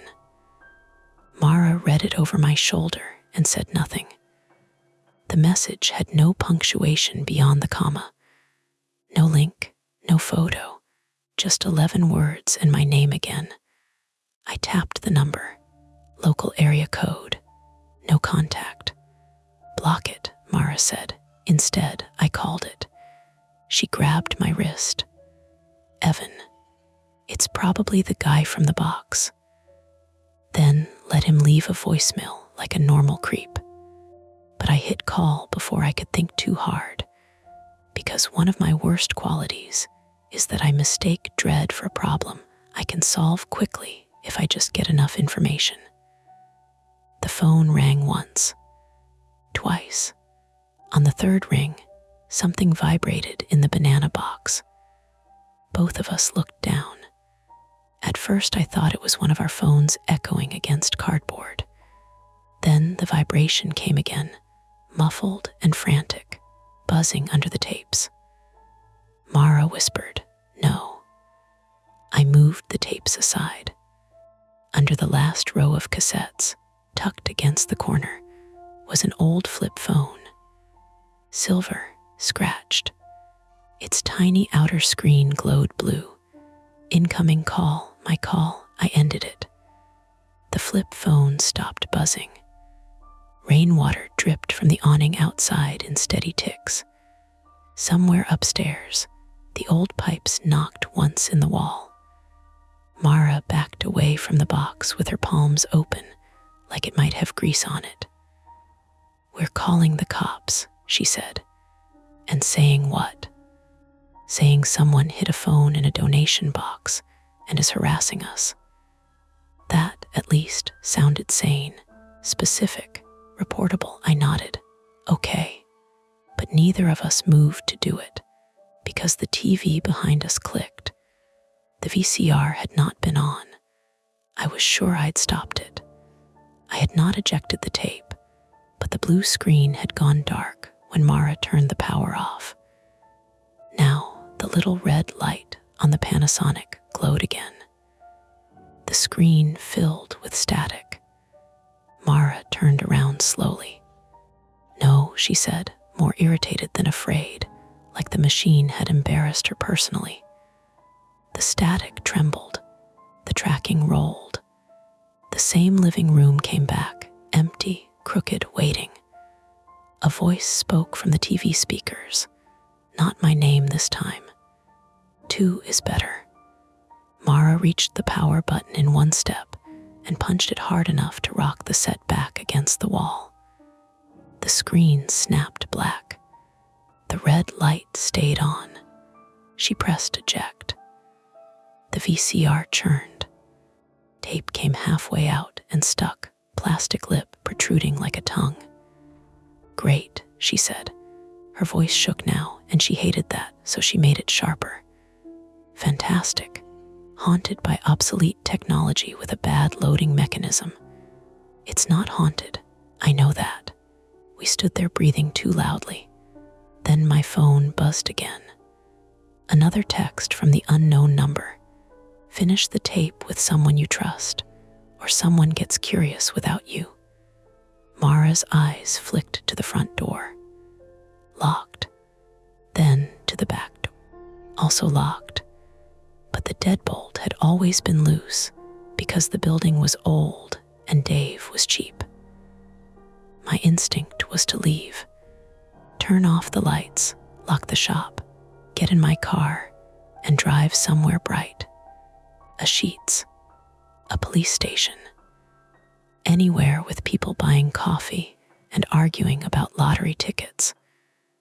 But the tape was half ejected from our VCR with my name on its audio and a hidden phone in the box. If we left it, someone could come back for it.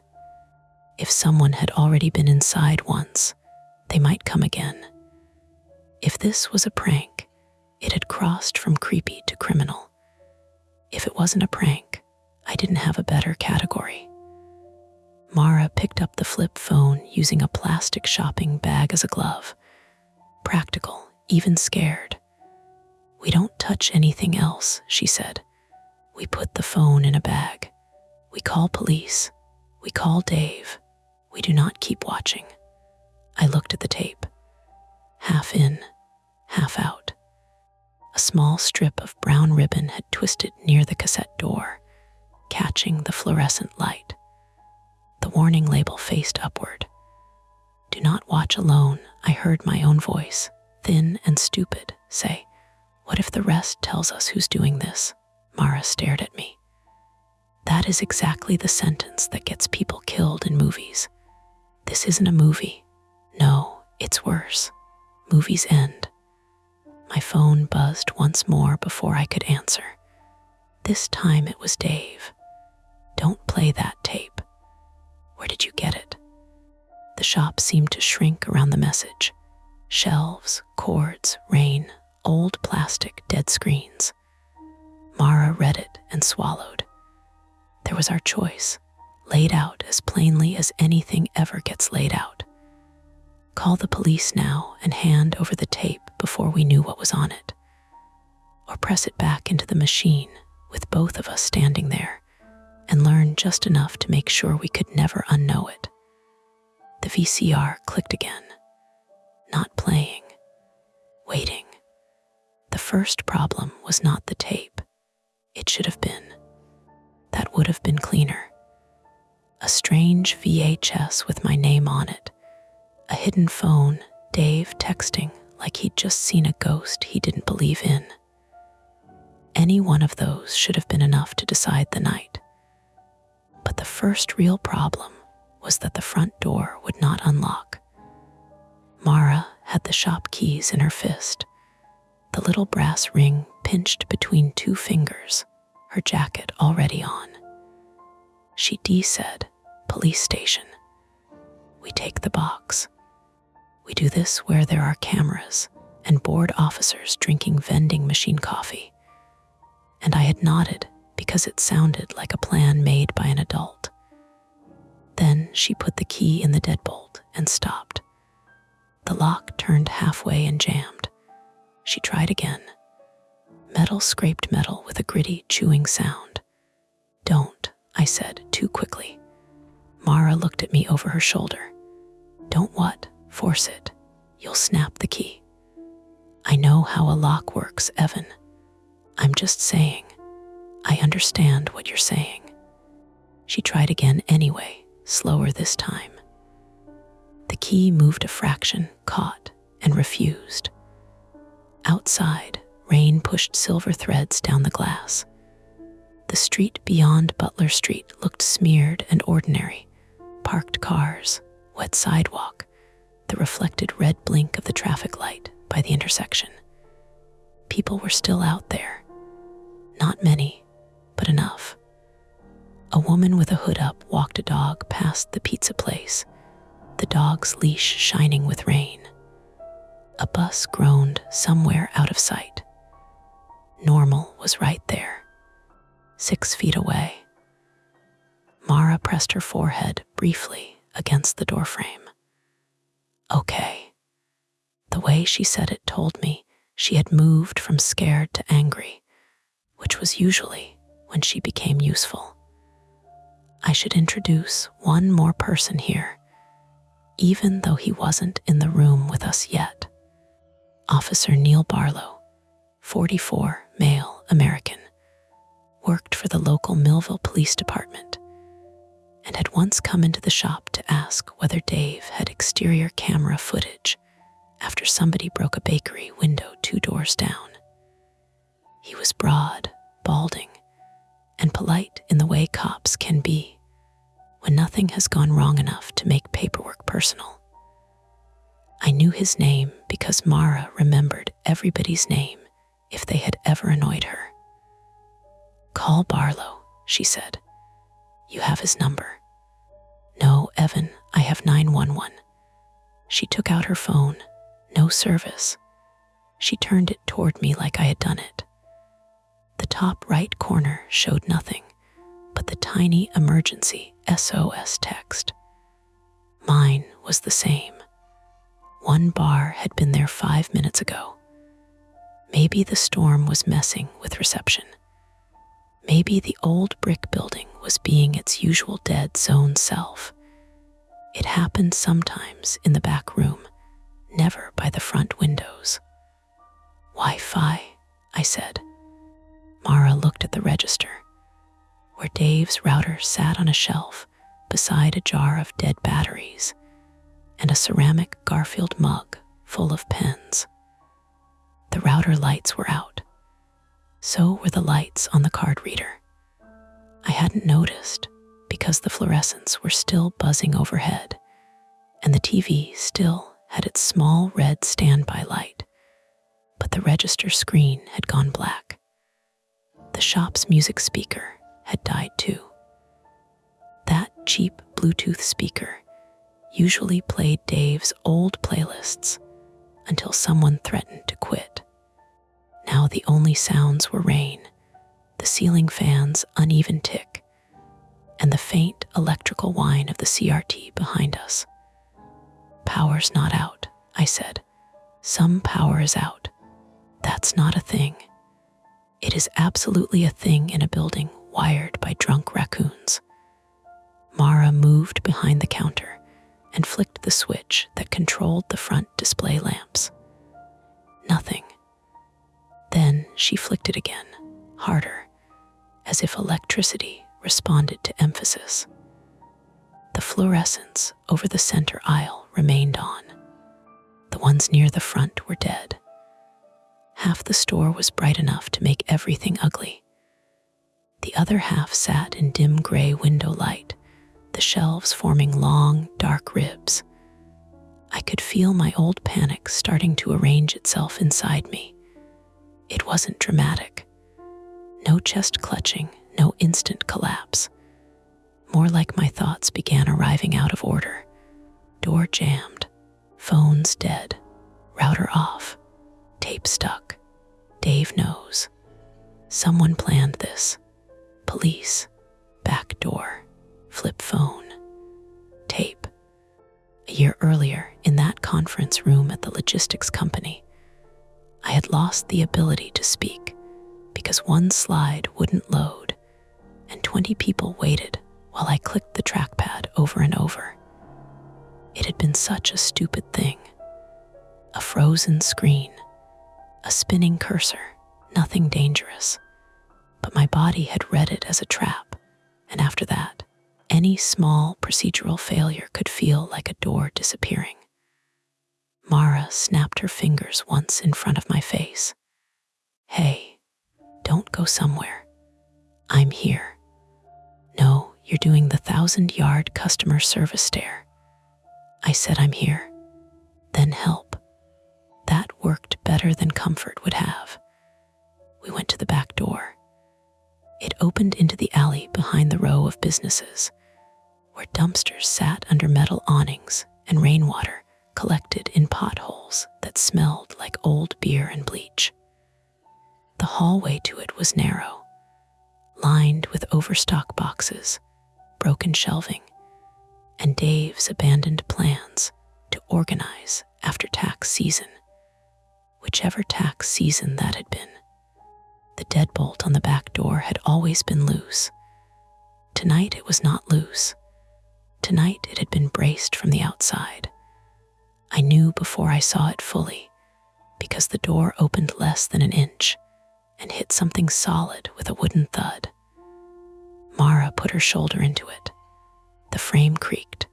Something scraped on the other side. Not metal, wood, dumpster, I whispered. Too high. She crouched and peered through the crack at the bottom, using her phone flashlight. Rain blew in through the gap in cold threads. Her light caught a pale raw edge of lumber. 2x4, she said, wedged through the handle somehow. My mouth went dry in a very specific way. Not supernatural, not haunted, a person. A person had done that. The relief of that should have helped. It did not. Mara stood, breathing through her nose. Someone trapped us in. Maybe before we closed. Obviously before we closed. The old guy could be. Or someone else. Also could be. She hated speculation when it didn't produce movement. I envied that. Then the flip phone buzzed again from inside the shopping bag on the counter. Both of us turned. The sound was ugly and insect-like, muffled by plastic and cardboard. It buzzed 3 times, stopped, then started again. The old phone's blue screen lit the inside of the bag. Mara said, "Nope, maybe it has service. It has a number belonging to whoever is doing this. It might be our only working phone." That was the first real disagreement, not the kind people shout in movies. Just 2 scared adults standing in a closed store, each convinced the other was about to make the mistake that got them hurt. Mara shook her head. "We are not answering the kidnapper phone. Harasser phone. Thank you, that fixes it. If it can call out, we can call 911. If it's active, it could be tracked, monitored, whatever. It's already here." Exactly. The buzzing stopped. A second later, my phone received a text, even though it still showed no service. That tiny fact hit harder than the words. 9:10, back room. Bring the tape, do not call anyone. Mara read it and whispered, "How did that come through?" I stared at the top of my screen. No bars, no Wi-Fi. Still, the message sat there in bright gray and black, ordinary as a coupon notification. "It can happen," I said, because I needed something to be explainable. Delayed SMS. Emergency roaming. Signal bounced. Do not become Dave right now. I'm not. You are. You're narrating the owner's manual at me. The time at the top of my phone said 8:42. 28 minutes. That made the whole thing smaller and sharper. A concrete shape formed around the fear. We had less than half an hour before someone expected us to bring the tape somewhere inside the shop. Back room, the text said, which made no sense because we were already near the back, unless it meant the storage room behind the repair bench, the one Dave kept locked because it contained rare stock, tax boxes, an ancient safe, and possibly raccoons if you believed Mara. Back room, I said. Mara's eyes moved to the rear of the store, past the testing counter, past the restroom with the loose handle. There was a gray metal door half hidden behind a rack of movie posters. Dave called it the archive. We called it the cave. It had a keypad lock that only Dave knew the code to, because Dave believed secrecy was a substitute for insurance. The door was shut. A thin line of light showed underneath it. That light had not been on earlier. Mara saw me see it. "No," she said, "we should check. No, we should break a window." That sounded so sane that for 1 second I hated her for it. "Yes," I said. "Okay." We went back to the front. Mara grabbed the heavy brass tape rewinder from under the counter, an old machine shaped like a sports car, dense enough to crack glass. I grabbed a metal shelf bracket. The front window was large, old, and probably expensive, but I was beyond caring about Dave's deposit. Mara raised the rewinder. From outside, a figure stepped into view. We froze.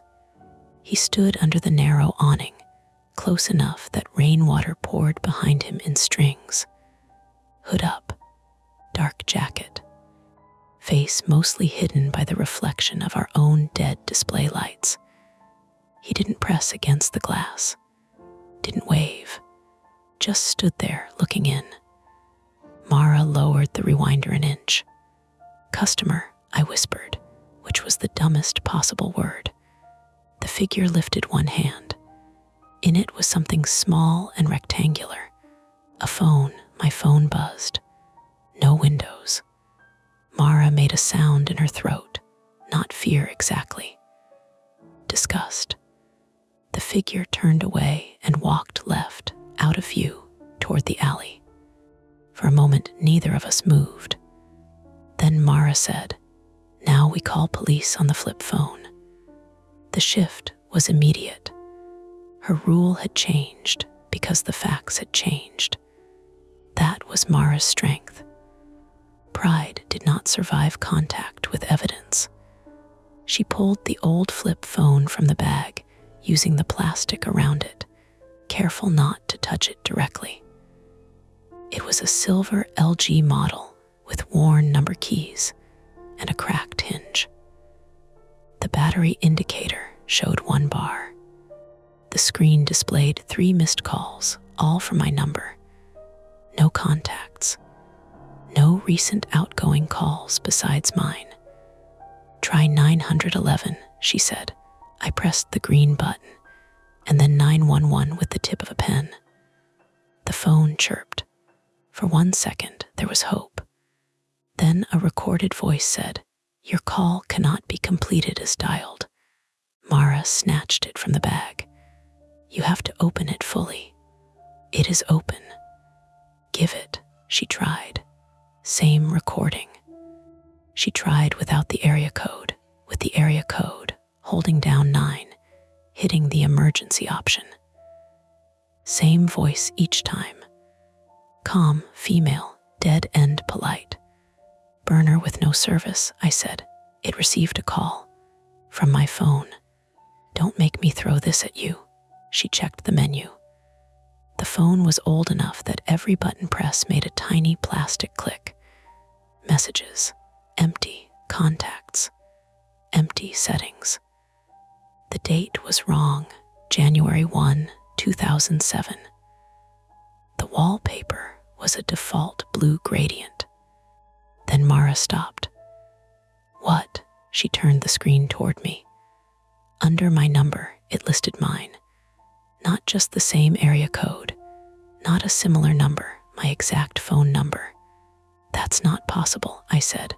I swear to God, Evan, stop saying that. She was right. It was possible in some tedious, technical way I didn't understand. Spoofing, SIM cloning, some phone store scam. It didn't need to be impossible to be bad. The old phone beeped once. Battery low. 21 minutes until 9:10. From somewhere beyond the gray archive door, something bumped. A single muffled knock. We both looked. Another knock followed, not rhythmic, not a code, more like someone shifting weight against furniture. Mara held up one finger, telling me to stay put. Then she moved toward the repair bench and picked up the longest thing within reach. A 3-foot metal pry bar Dave used to open stuck crates. I took the shelf bracket because it was already in my hand and because empty hands felt obscene. We are not opening that door, she whispered. We need to know if someone's inside. If someone is inside, opening the door is not our improvement. What if Dave's in there? She stared at me. It was a stupid leap, but it landed. Dave hadn't answered our calls.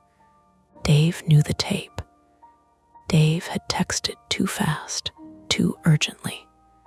Dave was supposed to be at his kid's school event, but Dave also lied about where he was when creditors called. Mara dialed Dave again from her phone. No service. She dialed from the flip phone. The call failed. I tried texting him from mine. The message sent. Again, no bars, but the message sent. Are you in the shop? Are you in the archive? The reply came 30 seconds later. Leave now. Do not go in that room. Mara read it, then typed before I could stop her. We're locked in. Someone is outside. Door blocked. Call police. Delivered. No reply. The line of light under the archive door flickered, then went steady. I noticed something else then. The security camera above the back counter, the fake-looking dome Dave insisted was real, had a tiny red light on it. It usually blinked. Now it glowed solid. Camera S on, I said. Mara glanced up. It's always on. No, it blinks. Does it? I think so. You think so. I don't stare at the camera for fun. The flaw again. Mine.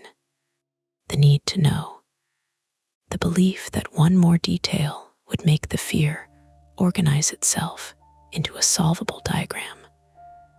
I dragged the step stool from behind the counter and climbed up before Mara could argue. The camera dome was dusty. A spiderweb trembled against its plastic cover when I touched it. The cable ran along the wall toward the office corner, where Dave kept the DVR under a pile of invoices. Mara hissed, "Get down. If someone is watching us through this, then they are watching you climb a step stool like an idiot." The dome twisted loose too easily. Inside, there was no camera.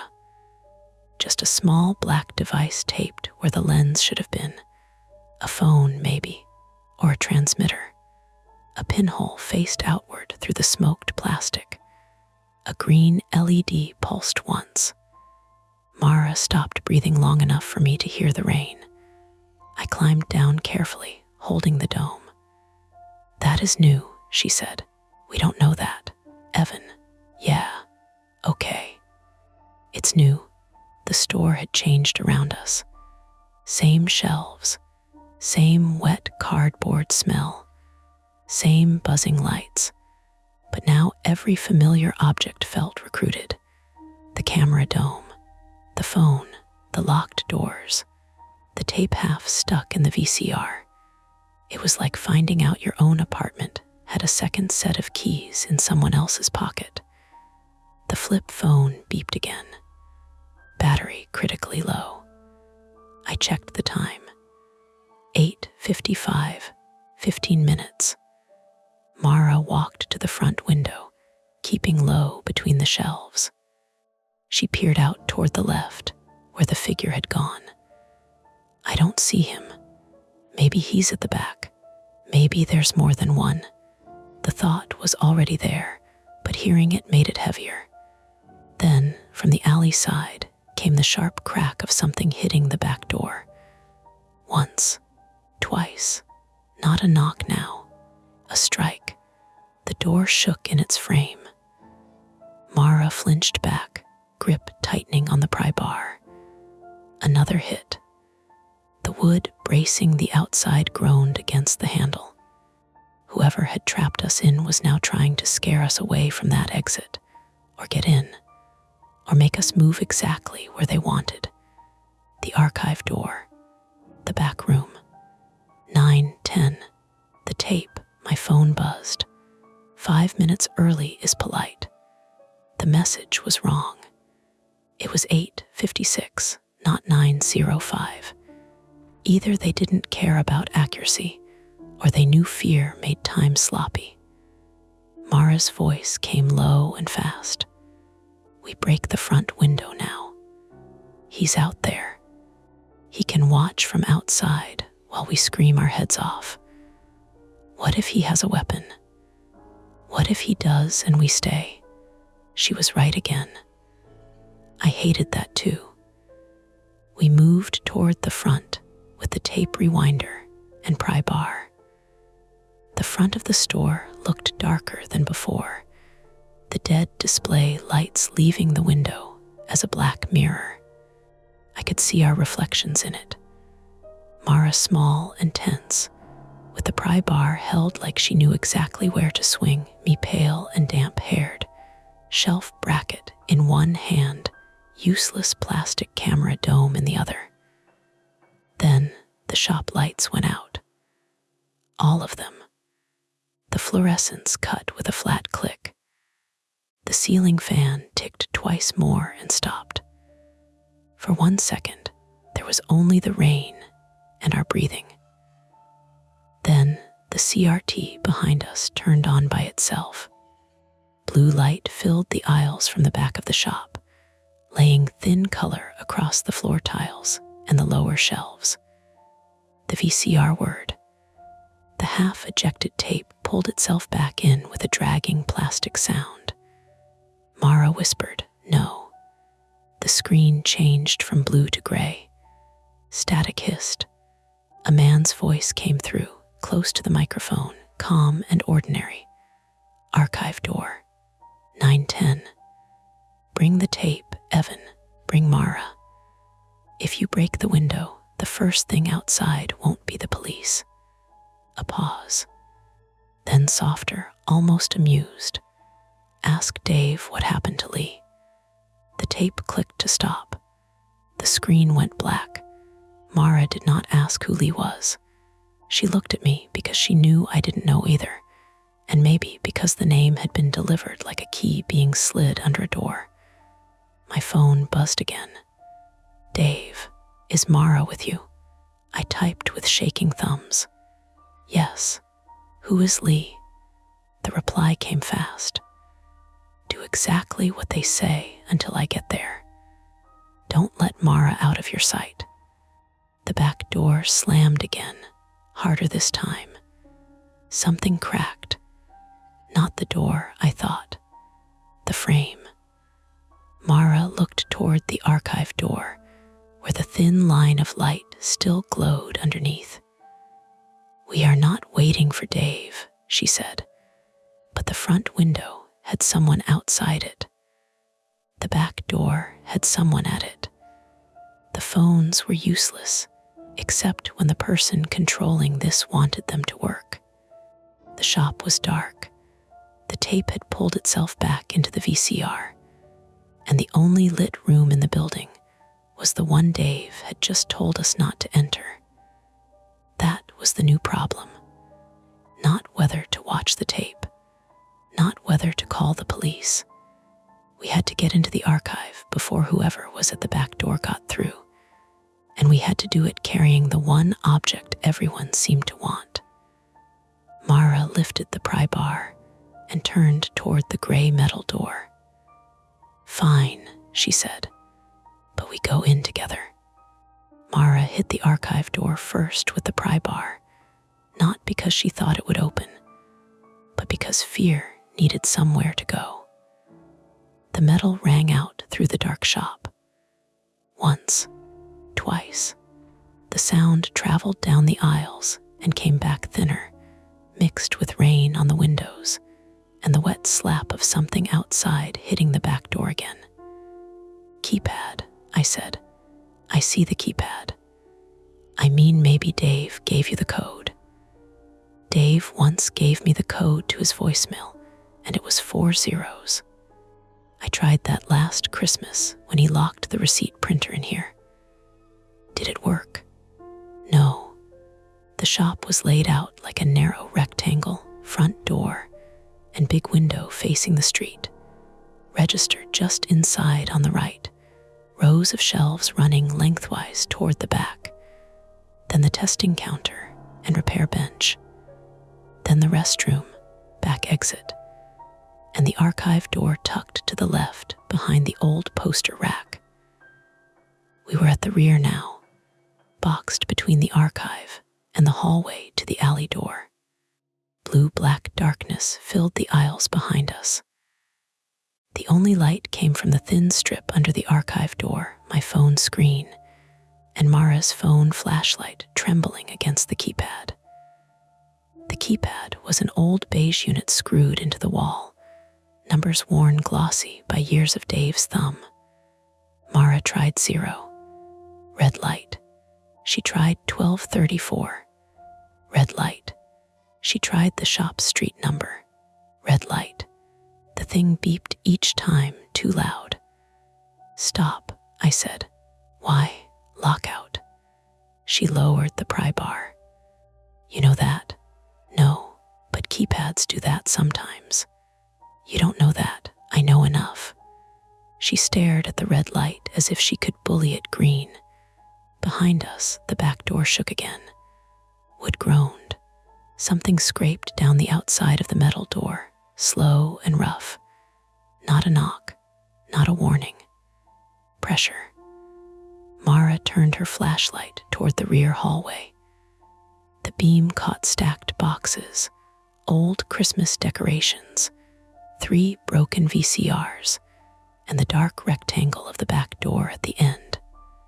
Rain had begun to blow through the crack, where the outside brace pulled the door slightly out of alignment. A thin, wet line shone on the floor. "We need tools," she said, "for the keypad, for the door, for anything." Our first attempt was the simple one: get out through the back anyway. We shoved boxes aside and went down the narrow hallway. The air smelled different there: damp brick and dumpster water instead of cardboard and old plastic. Mara crouched by the gap under the door and shone her light through. The 2x4 outside was wedged through the handle and jammed against the railing of the rear steps. Someone had planned it neatly. Not strong, smart. "Can we cut it?" I asked. "With what?" Dave kept a toolbox under the repair bench. I ran back for it, tripping once over a stack of laserdiscs and catching myself on a shelf hard enough to drive pain up my wrist. The metal bracket clattered out of my hand.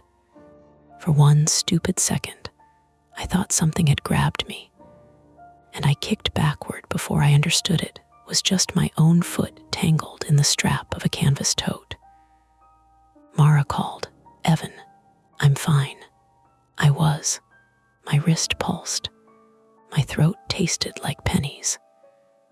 The toolbox had screwdrivers, pliers, a box cutter, electrical tape, and a hacksaw blade without the handle because Dave considered still technically usable, the same as not garbage. I brought everything. Mara wrapped the blade in a shop rag and lay flat on the wet floor, reaching through the gap toward the wood. Her jacket soaked at the shoulder.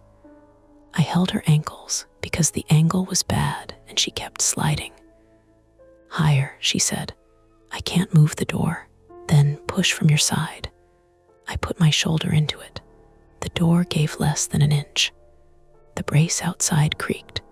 Mara sawed at something I couldn't see, tiny metal teeth rasping against wet wood. For 3 minutes, hope existed as a sound. Rasp, rasp, rasp. Then the blade snapped. Mara jerked her hand back and swore.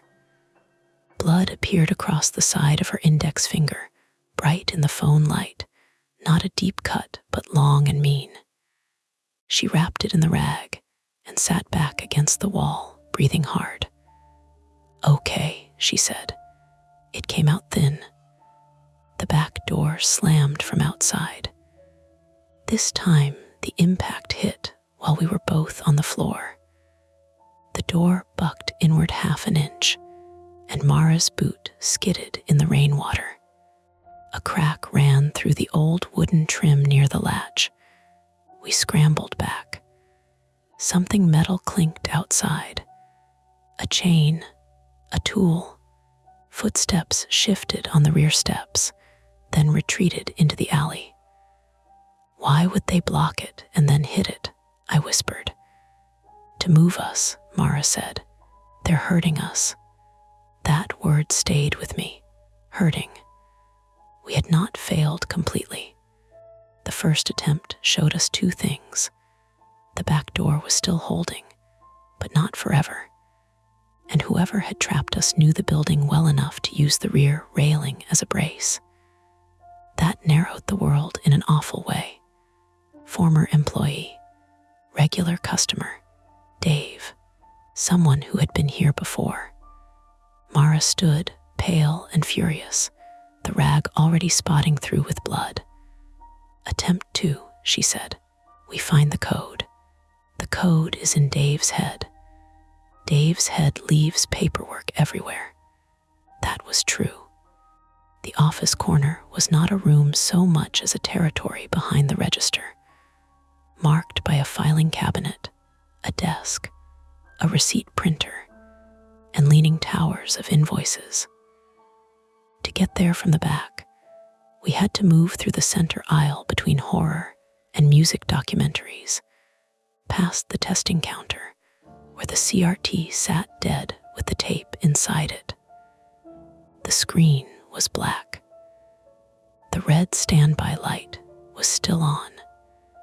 It watched us in the way machines do when you're already frightened. Mara held the pry bar in her good hand. I carried the toolbox and the VHS, which I had finally ejected by yanking the power cord, waiting for the mechanism to loosen, and working it free with 2 fingers. A strip of tape had wrinkled at the cassette mouth. I wanted to repair it. I hated that part of myself. "Leave it," Mara had said. "They told us to bring it. That is not a reason. It might be the reason they don't come in." She didn't answer. That was worse than arguing. At the register, we searched Dave's desk by phone light.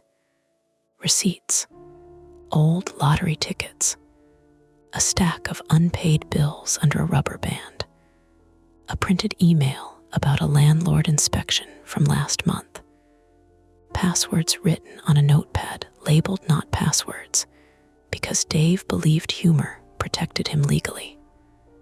Mara flipped pages. Wi-Fi password, eBay, payroll, DVR. DVR, she read aloud. User admin, password RNR 1989 exclamation point. I that on the keypad. Too long, 1989, she looked up. Store opened in 1989. Maybe. We ran back and tried 1989. Red light. Mara tried 1988, 1990, 5280 because Dave had once lied about hiking in Colorado. Red light, red light, red light. Then the keypad gave a longer tone and went dark. Lockout, I said. Mara closed her eyes. Do not enjoy being right. I deeply do not. The archive door remained shut. The light under it flickered once, then steadied. From somewhere inside came a low sound, a scrape, then a thump. Mara lifted the pry bar. I put my ear close to the door before she could stop me. The metal was cold and faintly vibrating, but not from footsteps. A hum, electrical maybe, a small fan running on backup power. Then I heard breathing. I yanked back so hard I hit the poster rack. Rolled posters spilled onto the floor like bones. What? Mara whispered. Someone S in there. Her face changed. Not scared exactly. Flattened. She stepped closer to the door. Hello? No answer. Dave, she called. If that's you, I swear to God. A soft, wet exhale came from the other side. Then a voice, barely audible through metal. Help. Mara and I looked at each other. It was a woman's voice. Lee, I said before I could stop myself. The breathing stopped. Then something hit the door from inside hard enough to make the keypad housing rattle. Mara stumbled back. For a second, I was certain a woman was locked in there. Alive. Hurt. Maybe Lee, whoever she was. Maybe someone else. My mind built the whole scene with cruel efficiency. Wrists tied, mouth dry, trapped behind Dave's old stock while we wasted time arguing about codes. Open it, I shouted. With what? Pry it. Mara jammed the pry bar between the frame and door. I grabbed it with her. We leaned together, metal flexed. Paint cracked. The door did not open. Inside, the woman's voice made another sound. Not a word this time. A cry. I stopped thinking and threw my shoulder into the door. Pain flashed down my arm from the wrist I'd already hurt. The frame held, Mara said again. We hit it together. Nothing. Then from the front of the shop, a voice shouted, Hey, we froze. A flashlight beam swept across the front window. A man stood outside in the rain, not the hooded figure. This one wore a reflective delivery jacket and held a paper bag under one arm. For one wild second, he looked like rescue. Misdirection has a particular cruelty. It gives your body the shape of relief before taking it away. Mara ran toward the window, waving both arms. Help, call police. The man stepped closer, squinting through the glass. His face was round, wet, confused. I later learned his name from the delivery app notification Mara found stuck to the front door. Luis Ortega, 26, male, American. A food delivery driver who had been sent to the pizza place next door and come to our window because our alarm sticker made him think we might be open. In that moment, he was just a person on the other side of glass. Call police, Mara yelled. He cupped a hand to his ear. I grabbed the tape rewinder and raised it. Stand back. Louis understood that part. He backed away fast, almost slipping. I swung the rewinder at the lower corner of the window. The glass did not break. A thick plastic security film Dave had bragged about after the bakery vandalism held it together. The impact made a dull, horrible flexing sound, like hitting a drum covered in ice. A spiderweb crack bloomed, but the window stayed intact. Lewis shouted something we couldn't hear. My phone buzzed. He can't help you. Outside, the hooded figure appeared behind Lewis. Not running, just stepping out from the edge of the awning. Mara screamed, "Behind you." Lewis turned. The hooded figure lifted both hands quickly, palms out, almost apologetic. For half a second, I thought he had a gun. He didn't. He had a phone in one hand and something clipped to his belt. He spoke to Lewis, close to his ear, and pointed down the street. Lewis looked back at us, alarmed now, then toward the pizza place. The hooded figure said something else. Lewis hesitated. Then he left, just left, half jogging through the rain, delivery bag clutched to his chest, glancing back once like he wanted the image of us to become someone else's problem. Mara pressed both hands flat to the cracked glass. "No, no, no. He thought we were crazy," I said. "Or the guy told him we were. Or he threatened him. Doesn't matter." That second attempt had failed too. The window would not give, and the first bystander we'd reached had been turned away in less than a minute. But it revealed something worse. The person outside was not acting like a masked attacker. He was calm enough to talk, calm enough to redirect a stranger without violence. That meant planning, confidence, a story ready to tell. From the back, the archive door thumped again. The woman's voice cried, "Please." Mara spun around. "Evan," she said. The way she said my name told me she was hearing what I was hearing and hating herself for it. We couldn't leave someone in there, even if it was bait, especially if it was bait.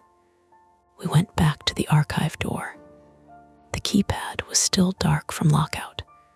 Mara tried prying lower near the latch. I dug through the toolbox for anything else. Screwdriver, pliers, box cutter. Nothing that opened a metal door. Then I remembered the DVR password. "Camera system," I said. "What?" "Dave's DVR. If the fake camera is wired into it, maybe there's footage. Maybe the archive code is in the office. Maybe we can see inside. You think Dave has a camera in the archive? I think Dave has bad boundaries and insurance anxiety." Mara almost smiled. It died before forming. We returned to the office corner.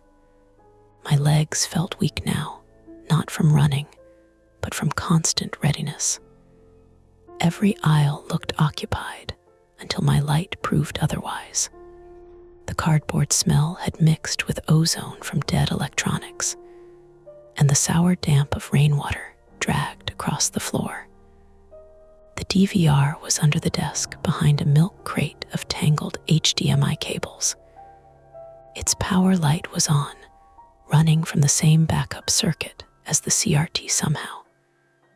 I connected the small monitor Dave used for testing DVD players.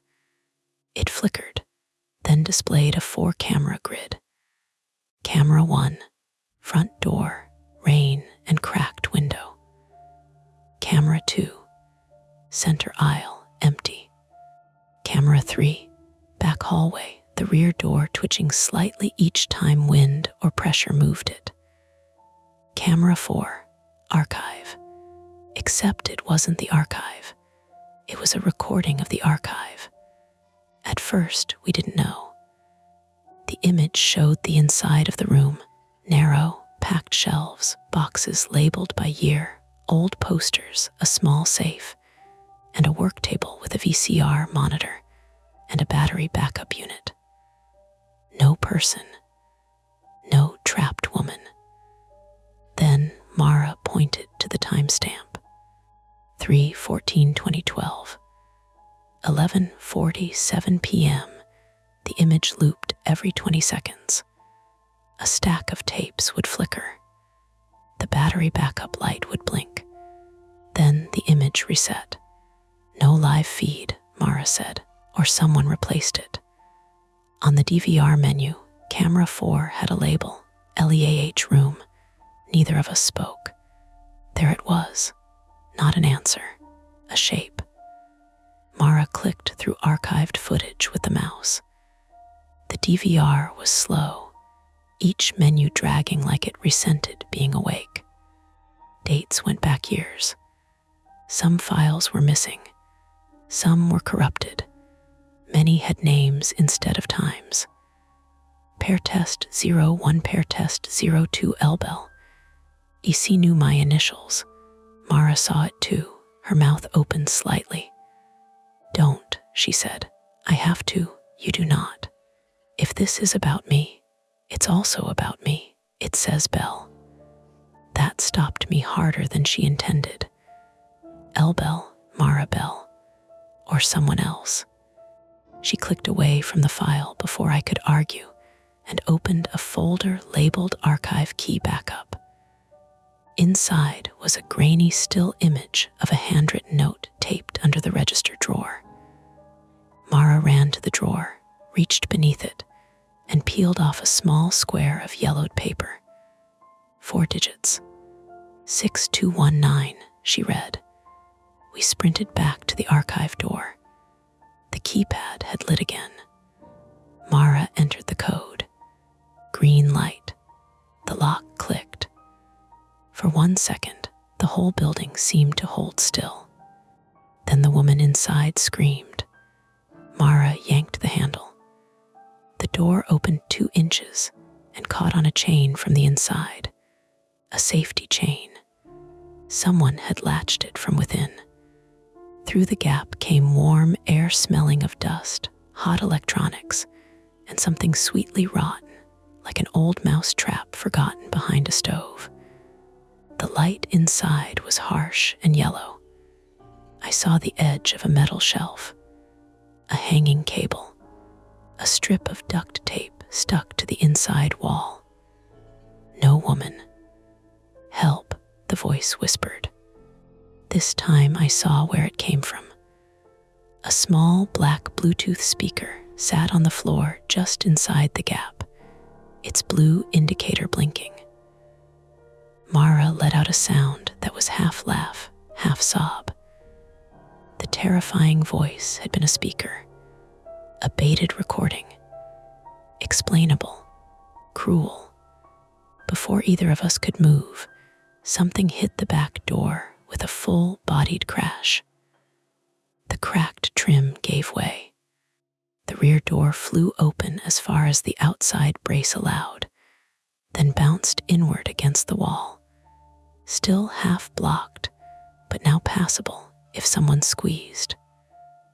Rain rushed into the hallway. A dark sleeve appeared in the gap. Mara shoved me toward the archive door. Inside, the chain cut it. I grabbed the bolt cutters from the wall by the repair bench, where Dave hung them mostly for decoration. My injured wrist screamed when I squeezed. The chain dented but held. Mara took the cutters from me, bloodied rag still wrapped around one finger, and clamped down with both hands. The chain snapped. We fell into the archive room together. Mara slammed the door behind us just as footsteps hit the rear hallway. She threw the broken chain through the handle and wedged the pry bar under it, not enough to hold forever, but enough to buy seconds. The archive was smaller than I expected and more crowded. Shelves rose on both sides, leaving a narrow aisle down the middle. Tapes lined one wall in handwritten rows. A work table at the far end held a VCR, a flat monitor, a laptop, and a battery backup unit humming steadily. Extension cords ran underfoot. On the left, near the safe, a corkboard was covered with Polaroids. The shop, the front window, Mara behind the register, me carrying boxes, me outside my apartment, my car, my license plate. My stomach dropped so hard I had to put a hand on the shelf. Mara saw them and went very still. Then the laptop on the table chimed. A video call opened by itself. The hooded figure appeared on screen, face mostly shadowed, rain beating on the edge of his hood. He was not inside the building. He was near the front window, judging by the cracked glass behind him. "Good," he said through the laptop speaker. "You made the right choice." Behind us, the archive door handle jerked. Once, twice. The pry bar shifted. Mara raised the broken chain like it was a weapon. The man on the laptop leaned closer. "Now play the tape." The door behind us bucked inward. The pry bar scraped across the floor, and there was no hallway left to run to. The archive door jumped inward, and the pry bar scraped another inch across the concrete. Mara put her shoulder against the metal. "Play the tape," the man on the laptop said. His voice came through a half-second delayed, tinny and calm, while someone on the other side of the door shoved hard enough to bend the frame. The room smelled like overheated plastic and wet dust. The battery backup under the work table clicked every few seconds, a patient little sound, as if it had no opinion about whether we lived. I had the VHS in both hands. The warning label looked stupid now. Too theatrical, too neat. "Do not watch alone," Mara grunted as the door hit again. "Evan, I'm thinking. Think faster." The man on the screen leaned in. Rainwater dripped from his hood onto whatever phone or laptop he was using. Behind him, through the cracked front window, I could see the blurred aisles of the shop. He was still outside. That meant the person at the archive door was someone else. 2 people, maybe more. The laptop camera light glowed green at the top of the screen. The monitor beside it was connected to a VCR on the work table, newer than the Panasonic outside, with a bundle of cables running into an old capture device, and then into the laptop. A whole little station built for copying tapes, watching them, recording reactions. That detail landed in me like a weight. They didn't just want the tape played. They wanted us recorded watching it. "Why?" I said. The hooded man smiled a little, not big, not movie villain big, just enough to show me he liked the question. "Because Dave lied," he said. "Because people forget unless you make the remembering hurt." The door bucked again. Mara's boots slid. "Mara," I said, "I know." She didn't know what I meant, but she knew my tone. I had found something to do, and the worst part was that she trusted me just enough to be angry about it. I slid the VHS into the VCR. The machine accepted it with a smooth mechanical pull. The hooded man said, "Good." The person outside the archive door stopped shoving. For 3 seconds, the room got still enough that I could hear water dripping from our clothes onto the floor. The monitor flickered blue, then static, then the living room again. Same brown carpet, same floral couch, same crooked lamp. The shot was low and tilted, but this time I saw details I had missed before. A stack of VHS tapes on the coffee table, a child's backpack near the couch, and on the wall behind the lamp, a framed photo of the front of Rewind and Repeat from years ago. Mara stood beside me, pry bar in both hands, blood seeping through the rag wrapped around her finger. The tape hissed. A woman stepped into frame, not the laundry woman from before. Younger, maybe early 20s. Blonde hair cut blunt at her jaw. Oversized black hoodie. She looked exhausted in that way people look after they have cried for too long and run out of water. She sat on the couch and stared at someone behind the camera. "Say your name," a male voice said. The woman swallowed. "Lee Bell," she said. Mara made a tiny sound. "Barely there." The hooded man on the laptop watched us watching. His face had gone still. Lee Bell, 23, female American, appeared on the tape as a younger relative of Mara S., though Mara had never mentioned her before. She had Mara's mouth and Mara's way of looking angry when she was actually terrified. I understood the connection in a single awful second. Not a stranger, not a random old case. Family. "Mara," I whispered. "My cousin," she said. "She died when I was 10. On the tape, Lee rubbed her palms on her knees. The male voice behind the camera said, "Tell them who brought you." "Dave," Lee said. Mara went rigid. The hooded man's jaw tightened on screen. Then Dave's younger voice came from the tape, off to the side, panicked and slurred. "This isn't what we agreed on." The camera shifted. Someone laughed close to the microphone. Lee looked toward that voice, not Dave's. The tape glitched. Lines tore across the image. When it steadied, Lee was standing near the window, arguing with two men half out of frame. One was young Dave, thinner, with dark hair, and a mustache I never would have imagined on him. The other man had his back to the camera. Big shoulders, dark jacket. "You said it was a scare tape," Lee said. "You said everyone did it," Dave said. "Just give them the cassette, Lee, and we're gone." The big-shouldered man turned partly, not enough to see his face, but enough to see the red windbreaker hanging on the back of a chair behind him. The old man who dropped off the box. Older now, yes, but the jacket was the same color. Same white stripe down the sleeve. The tape cut, static. When the image returned, the camera had fallen sideways. The carpet filled most of the frame. A lamp lay on the floor. Someone was crying. Someone else kept saying, "It was an accident. It was an accident. It was an accident." Lee did not appear again. Mara lowered the pry bar. "No," I said, because I saw the trap open. Too late. The archive door slammed inward. The pry bar skittered across the floor.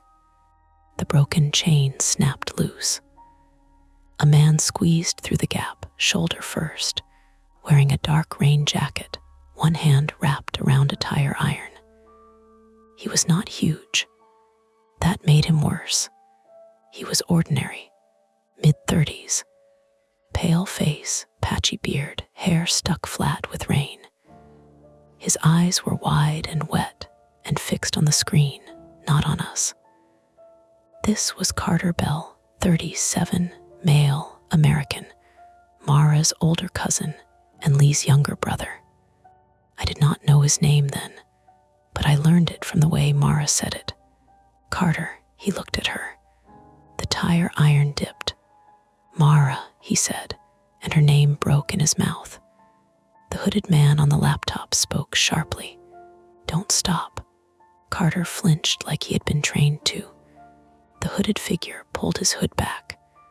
The man on the screen was older than I'd thought. Late 60s, narrow face, white hair plastered down. Not the same as the red windbreaker man, but related maybe. He had that same pinched mouth and sunken cheek look.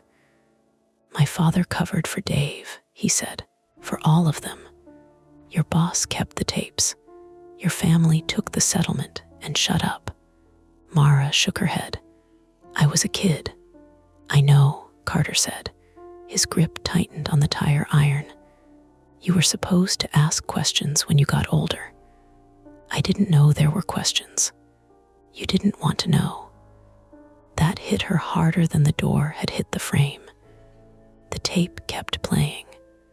The camera showed Dave's old living room now, empty after whatever had happened. Then a close shot of a hand placing a VHS into a sleeve. A voice said, "Nobody watches alone. Nobody talks alone. Everybody involved or nobody involved. A ritual, but not supernatural. A pact.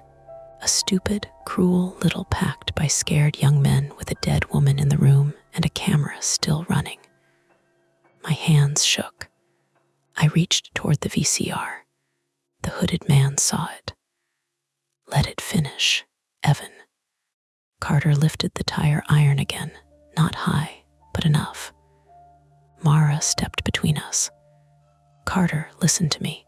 You always do that voice," he said. "What voice? Like you're handling me." "I'm trying to keep you from hitting someone. He works for Dave. He is Dave. He brought you here." "No, he didn't. You did." Carter's face crumpled, then hardened. He was frayed, not performing, not enjoying this like the man on the laptop seemed to be. His hands were red from cold. His left cheek had a healing bruise. He looked like someone who had been fed one version of the truth. For so long, it had become the only room he knew how to stand in. The hooded man said, "Carter." Carter blinked. That was the opening. I grabbed the tape from the VCR. Not eject, not clean. I jammed my fingers into the cassette mouth and pulled. The VCR screamed. A high plastic grinding sound. The brown ribbon spilled out in loops, catching on the machine's rollers.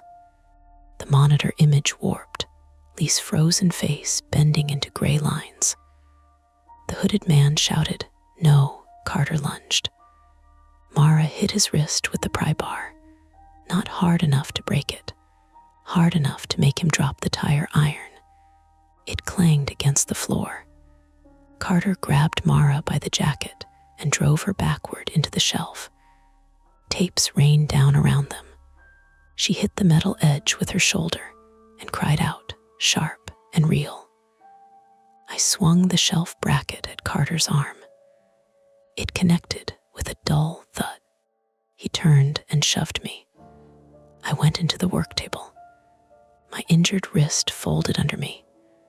Pain flashed white, not poetic, mechanical, like a wire stripping inside my forearm. I dropped to one knee and nearly vomited. The laptop rocked but stayed up. The hooded man's face filled the screen. "Carter, get the tape."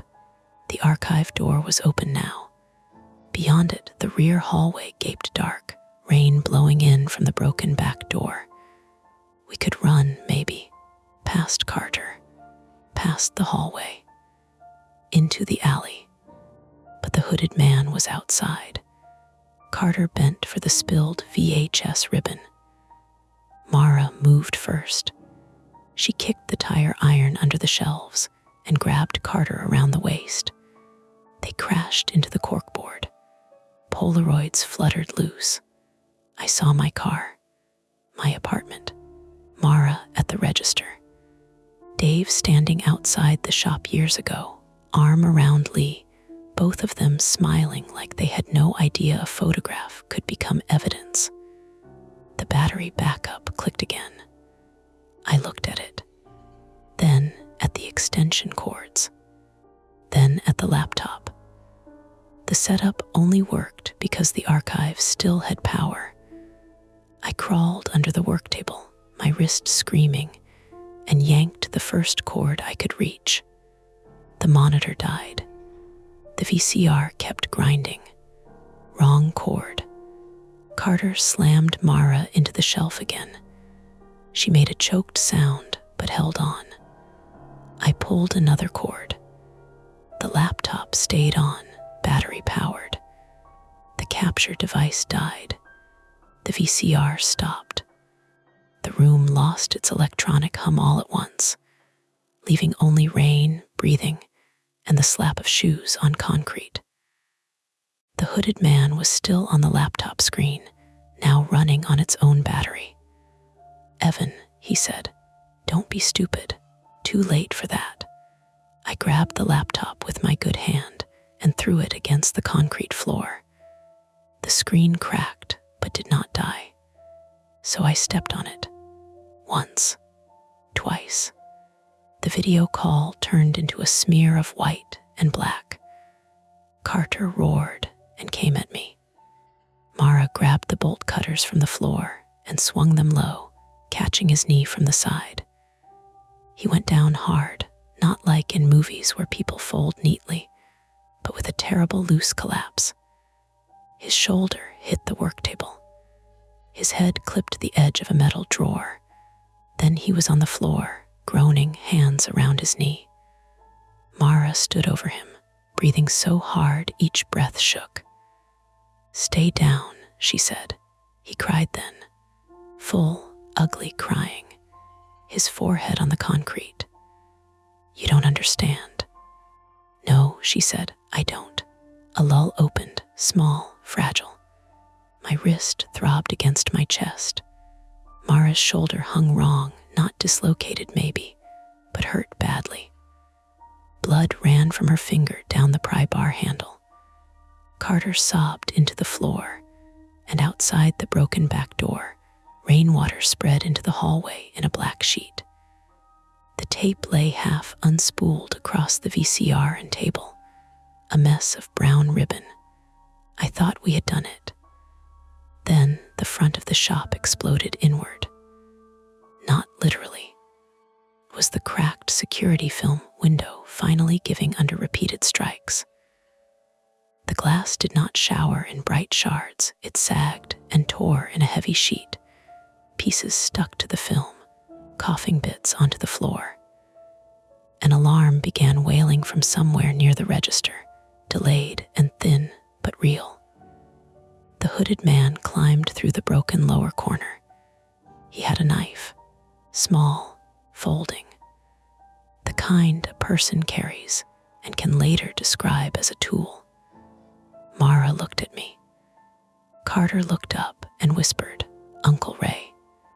Ray Bell, 68, male, American, was Lee's uncle, and Carter's handler in everything but name.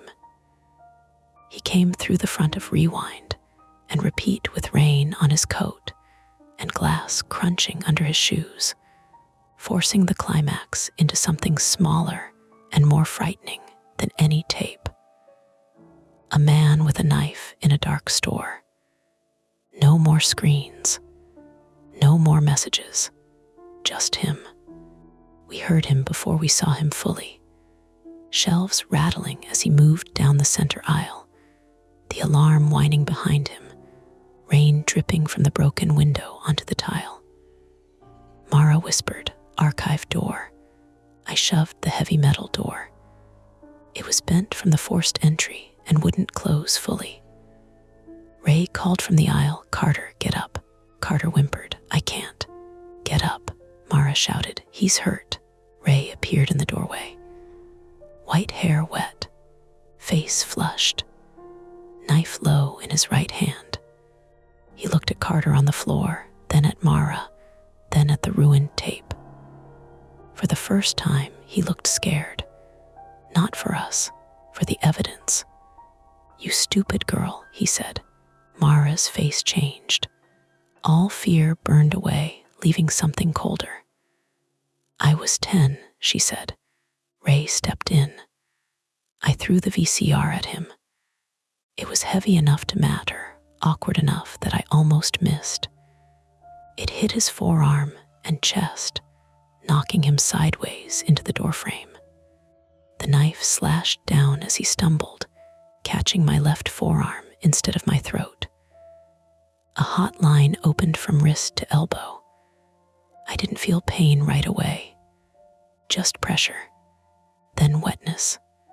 Mara hit him in the face with the pry bar, a short swing, brutal, desperate.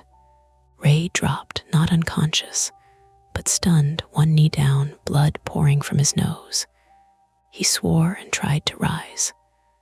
Carter, still on the floor, reached out and grabbed Ray's ankle. "Stop," Carter sobbed. Ray kicked him in the injured knee. Carter screamed. Mara made a sound I had never heard from her. All rage and grief tangled together, and drove the pry bar down onto Ray's wrist. The knife fell. I kicked it under the work table. Ray lunged for it anyway. I grabbed the unspooled VHS ribbon with my good hand and looped it around his neck and shoulder, not to choke him, not cleanly, just to pull him off balance. The tape snapped in places, slick and thin, cutting into my fingers. He clawed at it. Mara shoved the work table into him with her hip and shoulder. The table rolled on old casters. Ray went backward. His head hit the metal safe with a flat, awful knock. This time he stayed down. The alarm wailed. Rain hissed through the broken window and open back door. Nobody moved. Then Mara said, "Evan, your arm." I looked down.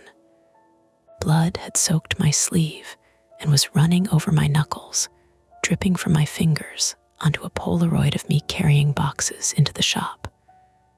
The sight made my knees loose. Mara caught me badly with one arm and nearly went down too. "Pressure," she said. "Pressure, pressure."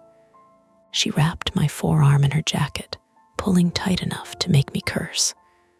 Her own face was gray with pain. Carter lay on the floor, rocking, both hands on his knee.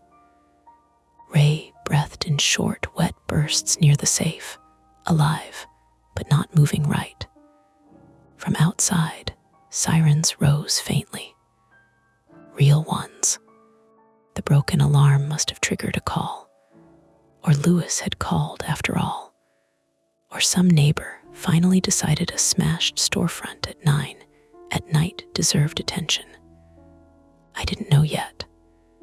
I only knew the sound came closer, rising over rain, and the alarm and the buzzing panic still trapped inside my skull.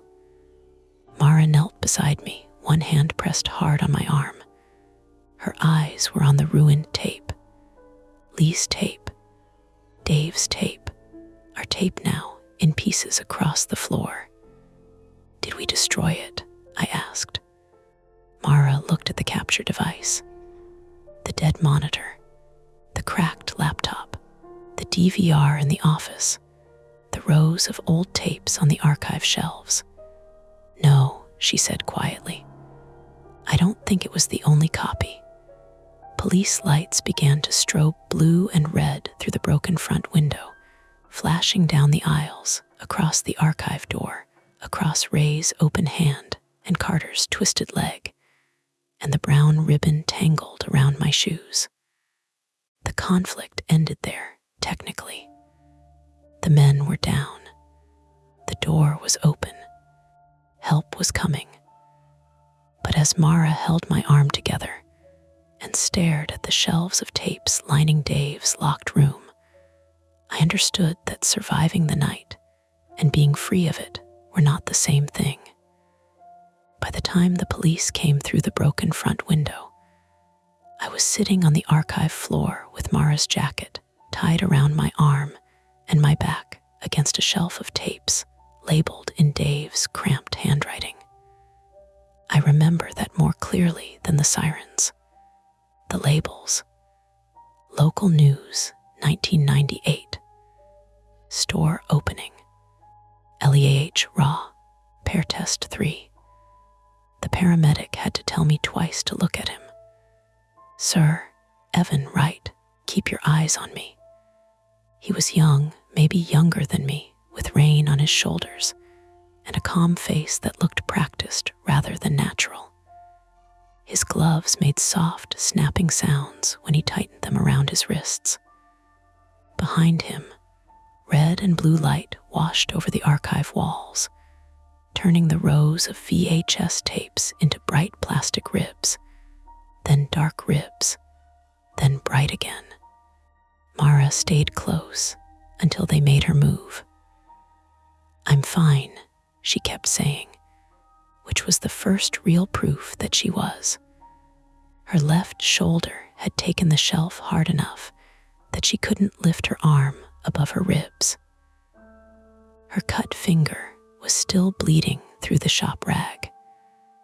There was a bruise already forming along her jaw where Carter had shoved her. Not a dramatic purple one yet, just a dull shadow under the skin. She kept staring at the floor where Lee's tape had unwound itself in brown loops around the table legs. Carter was crying when they carried him out, not screaming anymore, crying quietly, like he was embarrassed to still be alive. 2 officers had him cuffed in front because of his knee, and every time they moved him, his face folded inward. Ray went out after him on a stretcher, one side of his face swollen, wrists strapped down, oxygen mask fogging with each breath. He tried to talk through it once, and Officer Barlow, yes, somehow it was Barlow, leaned over him and said, "Save it." Officer Neil Barlow, 44, male American, finally appeared not as the vague, helpful cop from memory, but as a wet, tired man in a dark uniform, stepping around broken glass and asking questions with the steady impatience of someone who had walked into scenes like this before and knew people lied even when they were bleeding. He recognized Mara first, then me, then the shop. "What happened here?" he asked. Mara looked at the tapes on the shelves, then at me, then at Carter being lifted through the doorway. "All of it," she said. Barlow didn't smile. "Start with tonight. That was harder than it sounds. A knife wound gives you something simple to point at. The rest of it came out wrong at first. Tape, texts, locked doors, a fake camera, my name on the recording. Lee, Dave, Ray, Carter, the old phone, the front window, the archive." The more I explained, the more I sounded like someone I wouldn't have believed if I were dry and uninjured and hearing it over a counter. But the nice thing about real evidence is that it doesn't care how insane you sound. The flip phone was there. The hidden transmitter was there. The Bluetooth speaker was there.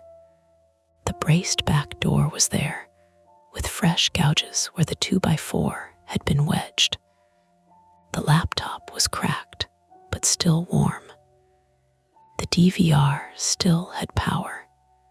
The archive shelves still held more tapes than any normal used media store needed to hide behind a locked door. And Lee's name was everywhere once people started looking. They took my statement at Allegheny General after 6 stitches and a tetanus shot, because the folding knife had been dirty enough that the ER doctor frowned at it, like the blade had insulted him personally. The cut on my forearm was long but shallow, in the way people say when they are trying to make you grateful. It missed the important tendons. My wrist was sprained, not broken. I got a brace, antibiotics, and a nurse who told me not to pick at the bandage with the exact tone Mara used when telling customers not to bend record sleeves. Mara had a separated shoulder, mild concussion symptoms, and 3 stitches in her finger.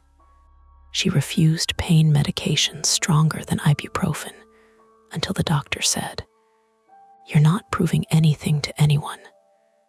And then she accepted 1 pill with the expression of a person signing a bad contract. We sat in adjacent curtained bays until a detective came.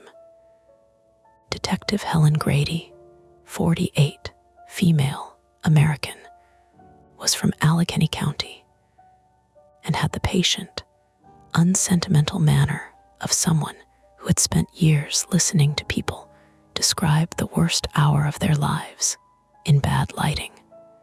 Carried a small notebook, not because she needed it for everything, but because writing things down made people slow down. She spoke to Mara first. I heard pieces through the curtain. "Lee Bell was your cousin?" "Yes." "How old were you when she died?" 10. "What were you told?" "That she got in a car with people she shouldn't have, that there were drugs, that she fell." "I don't know. It changed depending on who said it." "Did you know Ray Bell had been contacting Carter?" "No." "Did you know Dave Klein knew Lee?" A long pause. "No, that one came out different, flat." After Grady finished with Mara, she came to me. I told her everything again in order this time, because painkillers had put a little cotton between me and the panic. "Why did you play the tape?" she asked. I looked at my wrapped arm. "Because I thought information would make us safer." "Did it?" I almost laughed. "No," she wrote that down. By 4 a.m, Dave was in custody. Not arrested yet, they told us. Being questioned. That language mattered to police, but it didn't matter to Mara, who sat in the waiting room with one arm in a sling and said, "Good," when Grady told her. Dave Klein, 52, male, American, arrived at the police station before dawn, claiming he had come to help. He told officers he had been driving around looking for a way to reach us after his texts failed. He said Ray had threatened him. He said Carter was unstable. He said he'd kept the tapes because he was afraid they would disappear if he turned them over. Parts of that might even have been true. That was the worst thing about Dave. He was not cleanly one thing, not a mastermind, not an innocent. He had been young in the oldest footage, scared and stupid and selfish, and then he had gotten older around the secret until it became part of the structure of his life, like the archive room itself. Locked, labeled, quietly powered. The police found the red windbreaker at the house of Ray's older brother, the man who had dropped off the banana box. His name was Thomas Bell, 71, male, American, Lee's father. He told them Ray had convinced him it was finally time to make Dave confess. But Thomas claimed he did not know Ray planned to trap anyone in the shop. He had brought the box in the rain and left it. The way grief sometimes makes people obey terrible instructions, because at least instructions feel like movement. I do not know whether I believe him. Luis Ortega did call 911. That part mattered to me more than I expected. He had run from the window because Ray told him we were filming a prank, and that Mara was his niece having a breakdown. But Luis got halfway to his car, felt wrong about it, and called anyway. He waited by the pizza place until the first cruiser came, rain soaking through his delivery jacket. When Detective Grady told us, Mara covered her face with her good hand for a second. "Good," she said, but this time it meant something else. By noon the next day, Rewind and Repeat was on the local news. Not the whole story, Not Lee's tape. Not yet. Just 2 injured in Millville break-in, cold case evidence recovered from used media store. There was a shot of the broken front window covered in plywood. A reporter stood under an umbrella and called the shop a beloved local business, which made Mara laugh so hard she winced. We watched it from my apartment because neither of us wanted to be alone, and neither of us wanted to say that directly. My place smelled like instant coffee, antibiotic ointment, and the damp hoodie I had forgotten in a pile by the door. The radiator clanked every few minutes, even though it wasn't cold enough to justify heat. Mara sat on my couch with her sling against a throw pillow, eating toast one-handed over a paper towel. I sat on the floor because the couch made my arm throb if I leaned wrong. Neither of us slept. We did the thing people do after something bad happens. We talked about practical details because the other details were too large. Your landlord is going to ask about the police car outside, Mara said. There isn't one. There was. When? 6. You were awake at 6. You were standing in the kitchen staring at a spoon. That was private. You were in the kitchen. I looked at the spoon still sitting beside the sink. She was right. I had been holding it because I couldn't remember why ID opened the drawer. Small things kept failing. Door locks, phone signals, my own attention. Around 2 in the afternoon, Detective Grady called. Mara put her on speaker. They had recovered multiple tapes from the archive and a hard drive from the DVR. Some were degraded. Some had already been digitized. The original Lee recording was damaged from our fight, but not beyond recovery. Enough had already been captured through the system before I tore it loose. The labels suggested a group of young men had used the shop and Dave's old apartment for what they called tests, cruel setups, scare recordings, coercive dares.